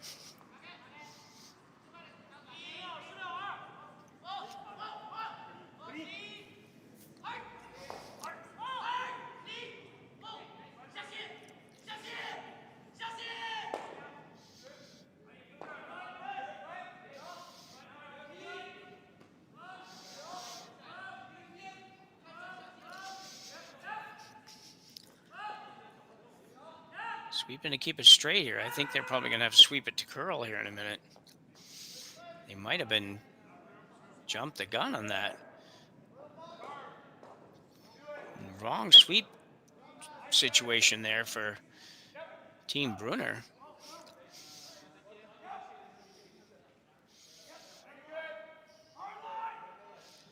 So now, as I just said, Sam Mooibroek easily could steal more than one here if he makes this a little hit and roll in. Or if he chooses to ignore that, better yet, he just played this shot and just come right in.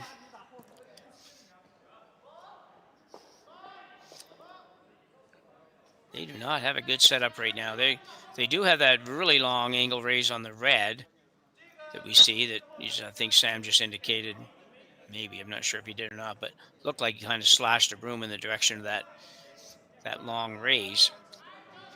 And you've seen that happen because he made one himself a couple ends ago. Well, 4 ends ago.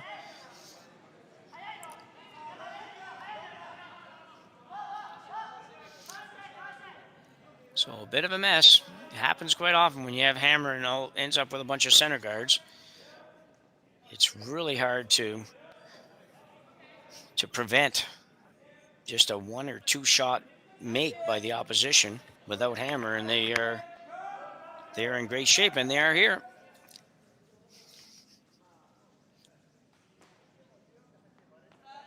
I'm not even sure that Brunner could get that yellow out if Sam didn't even throw a rock, but he's obviously going to throw one. It just looks like to me like he's playing the draw right on top of the yellow. Probably don't want to bump it very much. If you do, you could end up setting an in-off from the red, off the red, that might give him a score. Might give him a double, but more than likely going to give him a score. So this looks like they're just playing a guard, but I don't know that that's really what they were playing. That seems a bit odd, but I don't know that it guards anything is the thing. I think it's really just a redundant. It's anything that was ever going to hit that yellow guard was never going to make happen anyway. So you've got an angle raise takeout for 3, which would be massive here in the 6th end, obviously. Currently looking at maybe giving up one, and Brunner has decided. Kind of very casually walked out, put the broom down and kept going, and they're going to chat a little bit about it now, but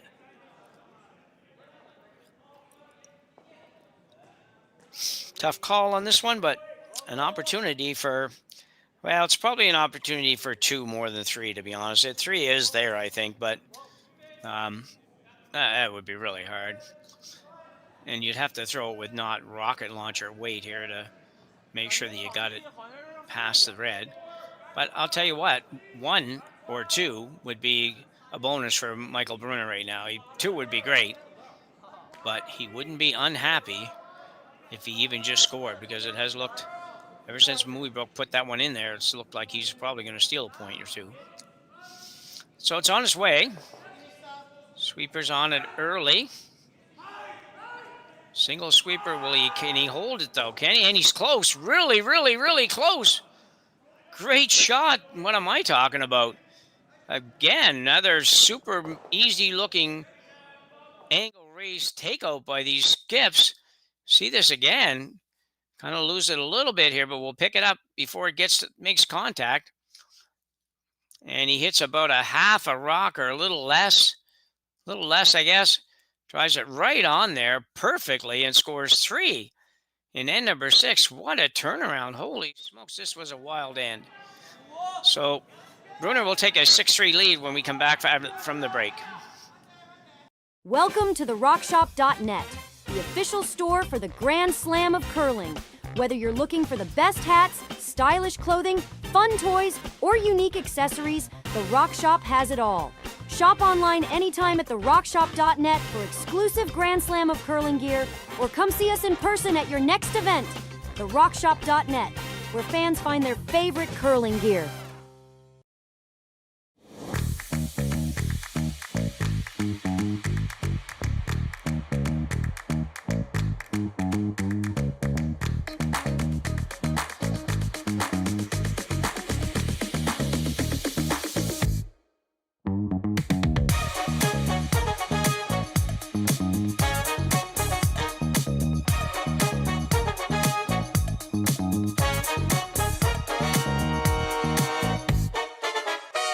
Developed over a decade in collaboration with the finest ice makers this side of the Atlantic, the Pebblehead PB5 is nothing short of a triumph of sophistication and craftsmanship.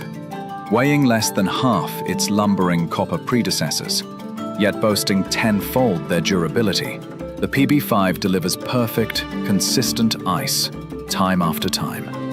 The PB5 by Pebbleheads.com, the apex of ice-making ingenuity for the roaring game of curling.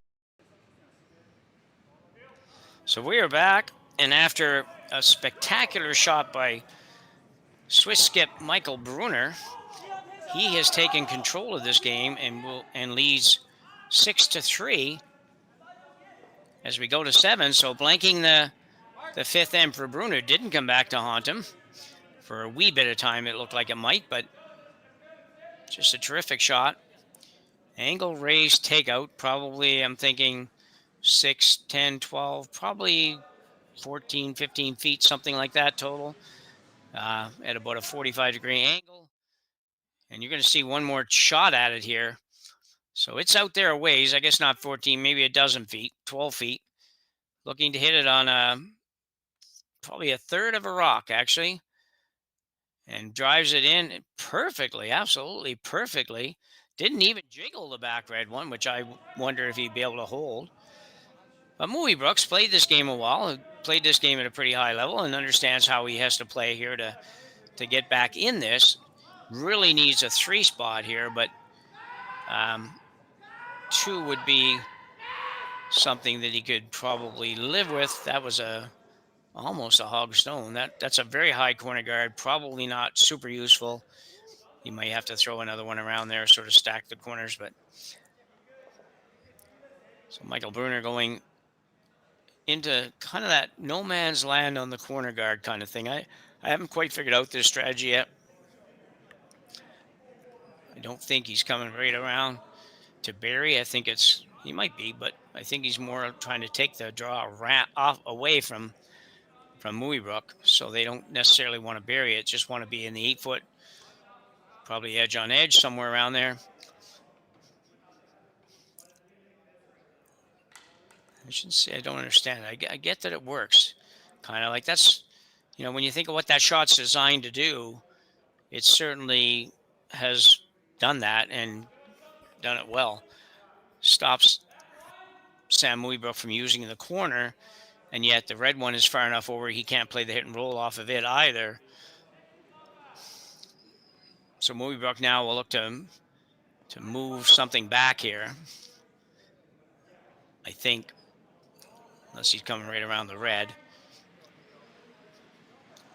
We'll see in a second what he throws for weight here.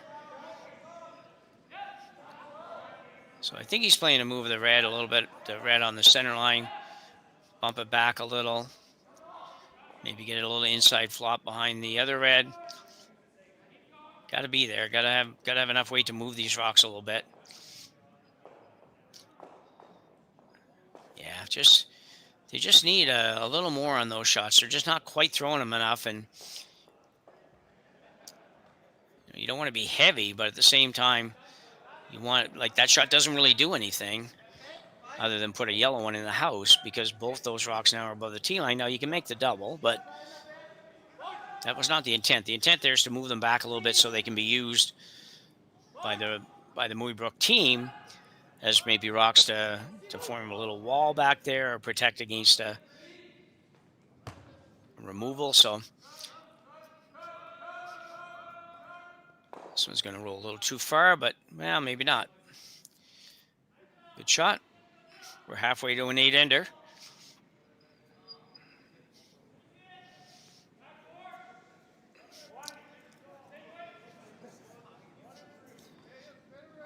Mooibroek, kind of the same idea here. Just come in, maybe bump that top red one a little bit, leave your shooter right there so that it's very difficult at least to remove it. Corner guards are kind of ineffective, I guess a better word now. So the long corner guard is going to offer zero protection to anything, and the other corner guard's in a good spot, but the Swiss team took it away kind of with that draw. I don't know what to even call that, just that 8-foot draw that isn't really going around a corner, but it's in the neighborhood. Call it the neighborhood draw, so it's not going to quite come up enough. Wall wide open, so things not going really well for Sam Mooibroek right now.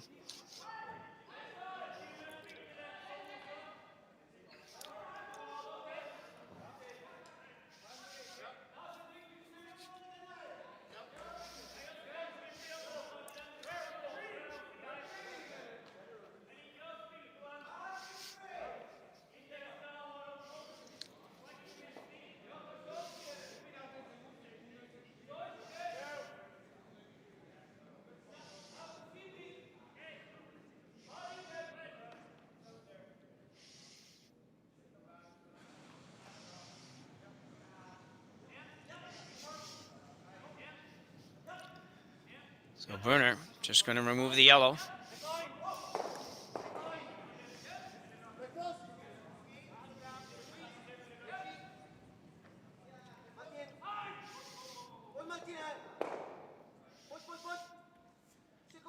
And they do, and they're sitting 5.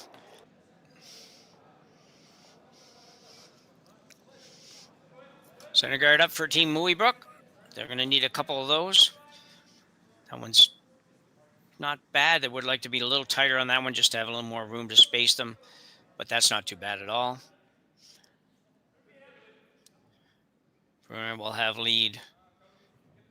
Andreas Gerlach go right to the 4-foot.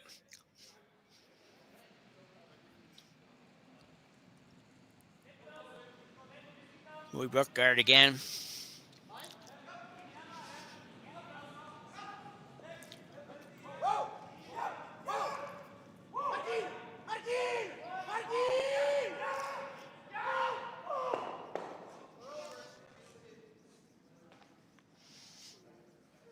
To get to the center line, get a piece of that center line to make sure that it can't be ticked anywhere, and he will do that perfectly. So 2 very nice stones by Nathan Steele here in the 8th end.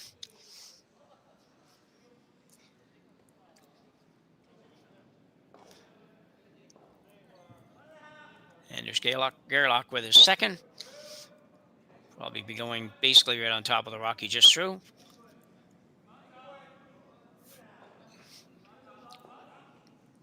Still not at a point where he can remove any guards, but there will be on his next shot. So needs to curl a little bit, like to get it over there so it stays on the inside if they can. Not quite, but not bad. So Mooibroek's got his 2 guards. Figures that's enough to start to try to figure some things out. So he's going to come down and tap that back. He'll ask Scott Mitchell to throw, I don't know, back 8 or something like that. Try to bump it back a little bit. Flop a little bit maybe behind the center guards rather.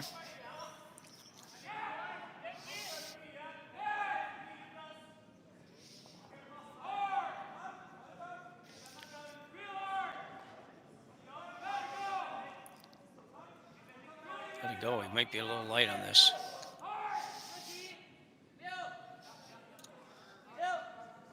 Might get away with it, and he will. Good shot. I shouldn't say get away with it. That's basically what they wanted. Just probably In a perfect world, it would have had another 3-4 feet of weight is all. But a great spot. Now an opportunity to peel guards.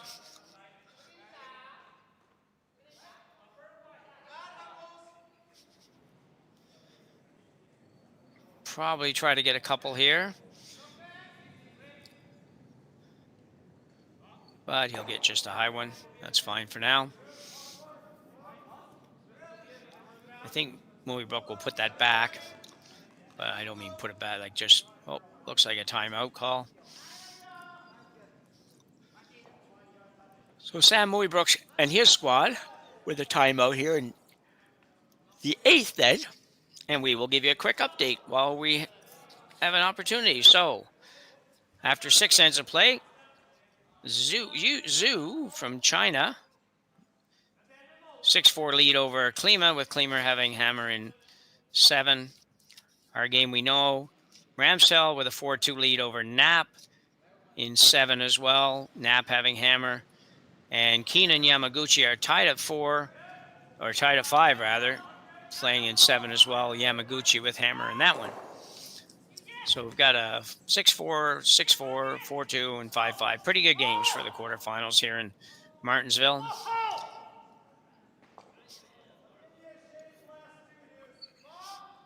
Difficult situation for Mooibroek to figure this out here, but I think he has to go long. I don't think he can afford to go in yet.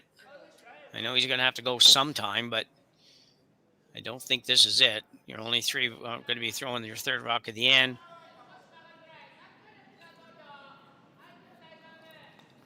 You could play the guard of this one, make him waste another shot, peeling the guard, and assuming he might make the double peel on you if you come a little too deep, but he may not either. So the next shot you could probably play, go down, tap the red this on the edge of the button, and probably flop on top of Brunner's other red stone, which wouldn't be too bad. I think that's ultimately a shot that they're going to play. Anyway, it's just a matter of whether or not to play it right now. It looks like they're going to play it right now.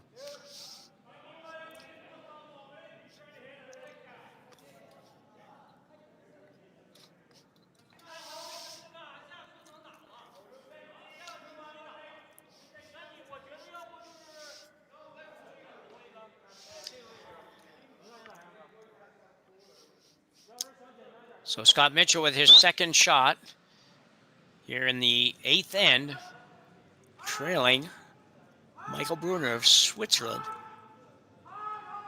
6-4, but more importantly, without hammer playing that last end, down those 2 points.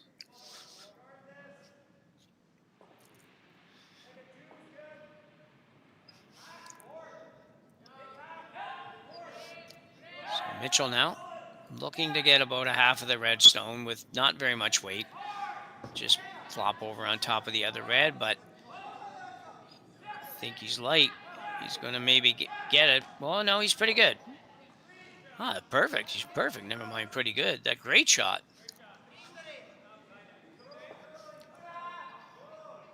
Reminder again that our next draw is coming up. That will be the semifinals, all the semifinals. So the 2 ladies, women's semifinal, and 2 men's semifinals.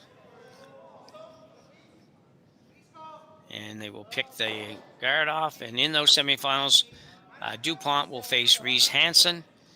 And Christina Black will take on Caitlin Laws. The men's semifinals will have, as far as I can tell, I'm pretty sure that the winner of this game will take on the winner of the Klima Zoo game.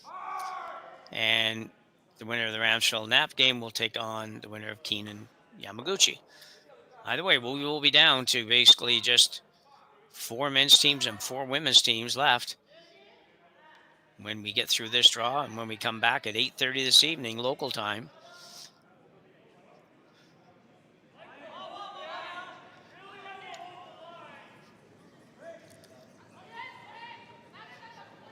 Ryan Weeb now throwing up a guard.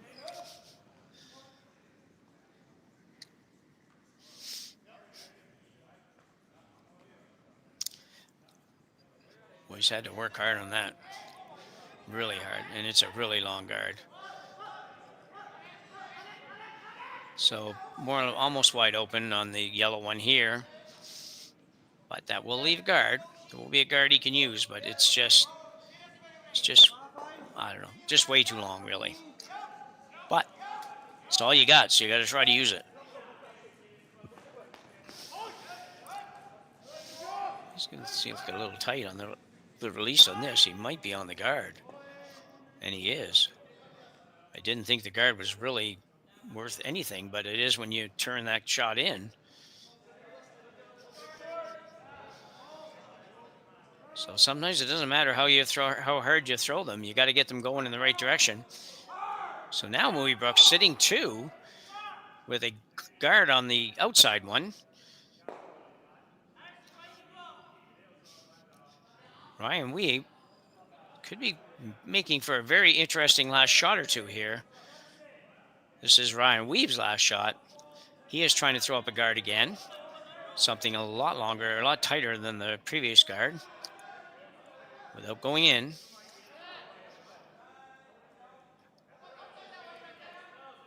That looks pretty good.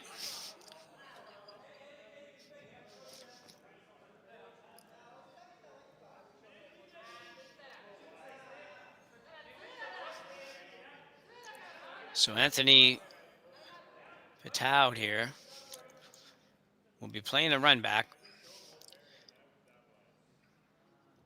He could get 1, 2, or 3 of these. I probably can't get 3. The third one's going to have press to make that go anywhere, but could easily get a couple of these out. In turn, run back with some big weight, trying to get almost to the nose of it, and he won't quite get there. So the guard is gone, but tell you, it could be interesting. Well, it is interesting already, but it could be very interesting when Michael Brunner has to throw his last 2 shots, and especially his last shot.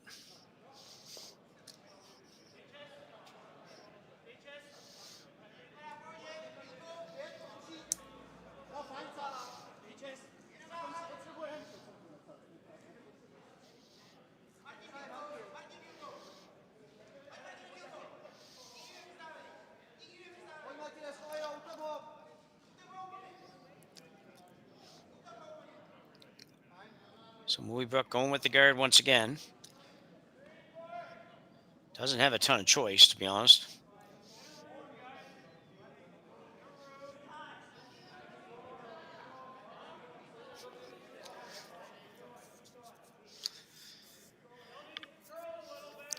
Wants to get to the center line.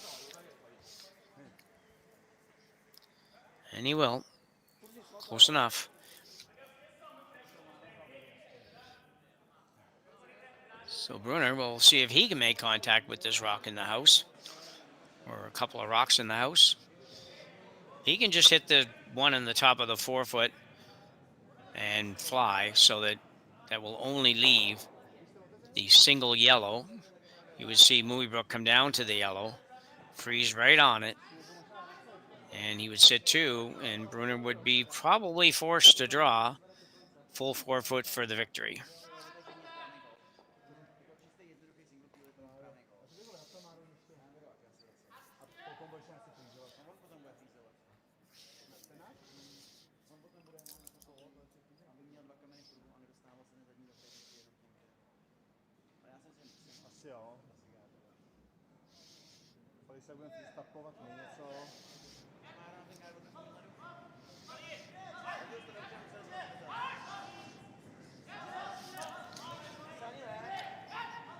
And he will have just a straight peel as well.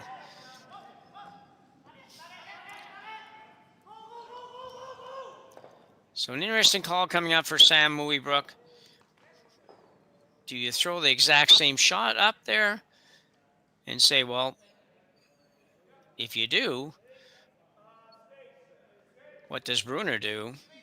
I don't think he'd take a chance on running anything back there. I think he would play a draw or a tap, if you will, on the rock that is frozen. So I think that's the option there. Or do you come down and play the shot that we said that Sam might have to play if they made the other shot, where you come down and freeze and the proper line on the yellow on the red, just bump it far enough that you're sitting 3, which basically means what? Probably maybe a rock's length, maybe not quite. Got to keep the line right though. I think he'll be going with a straight guard here and force Brunner to probably play a draw. He might play the run back. You just got to be careful because it comes with a little bit of risk. If you're actually trying to make it, it comes with a little bit of risk because it wouldn't take much to get it going the wrong direction and jam something on the other rock. It's a pretty interesting lesson in how you can manufacture points here without a whole lot of help from guards. It had a little bit, but Sam Mooibroek now basically playing the same shot he just played. Doesn't need to be real long, or real tight rather.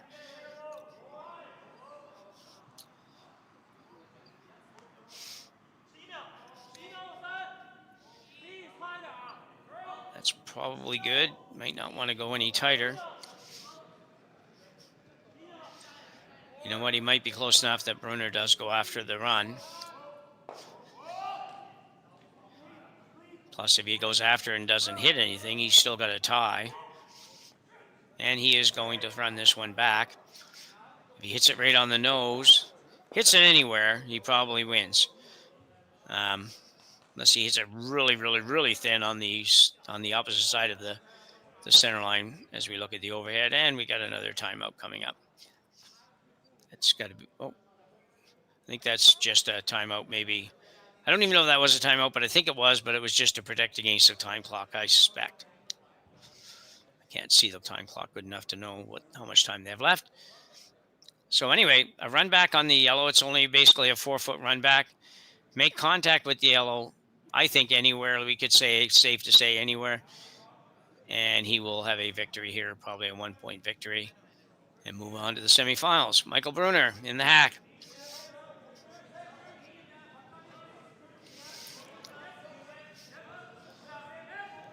See where we are here. Looks pretty good. Should be okay. And he will. And Michael Brunner with another good shot. Holds Mooibroek to a single here in end number 8.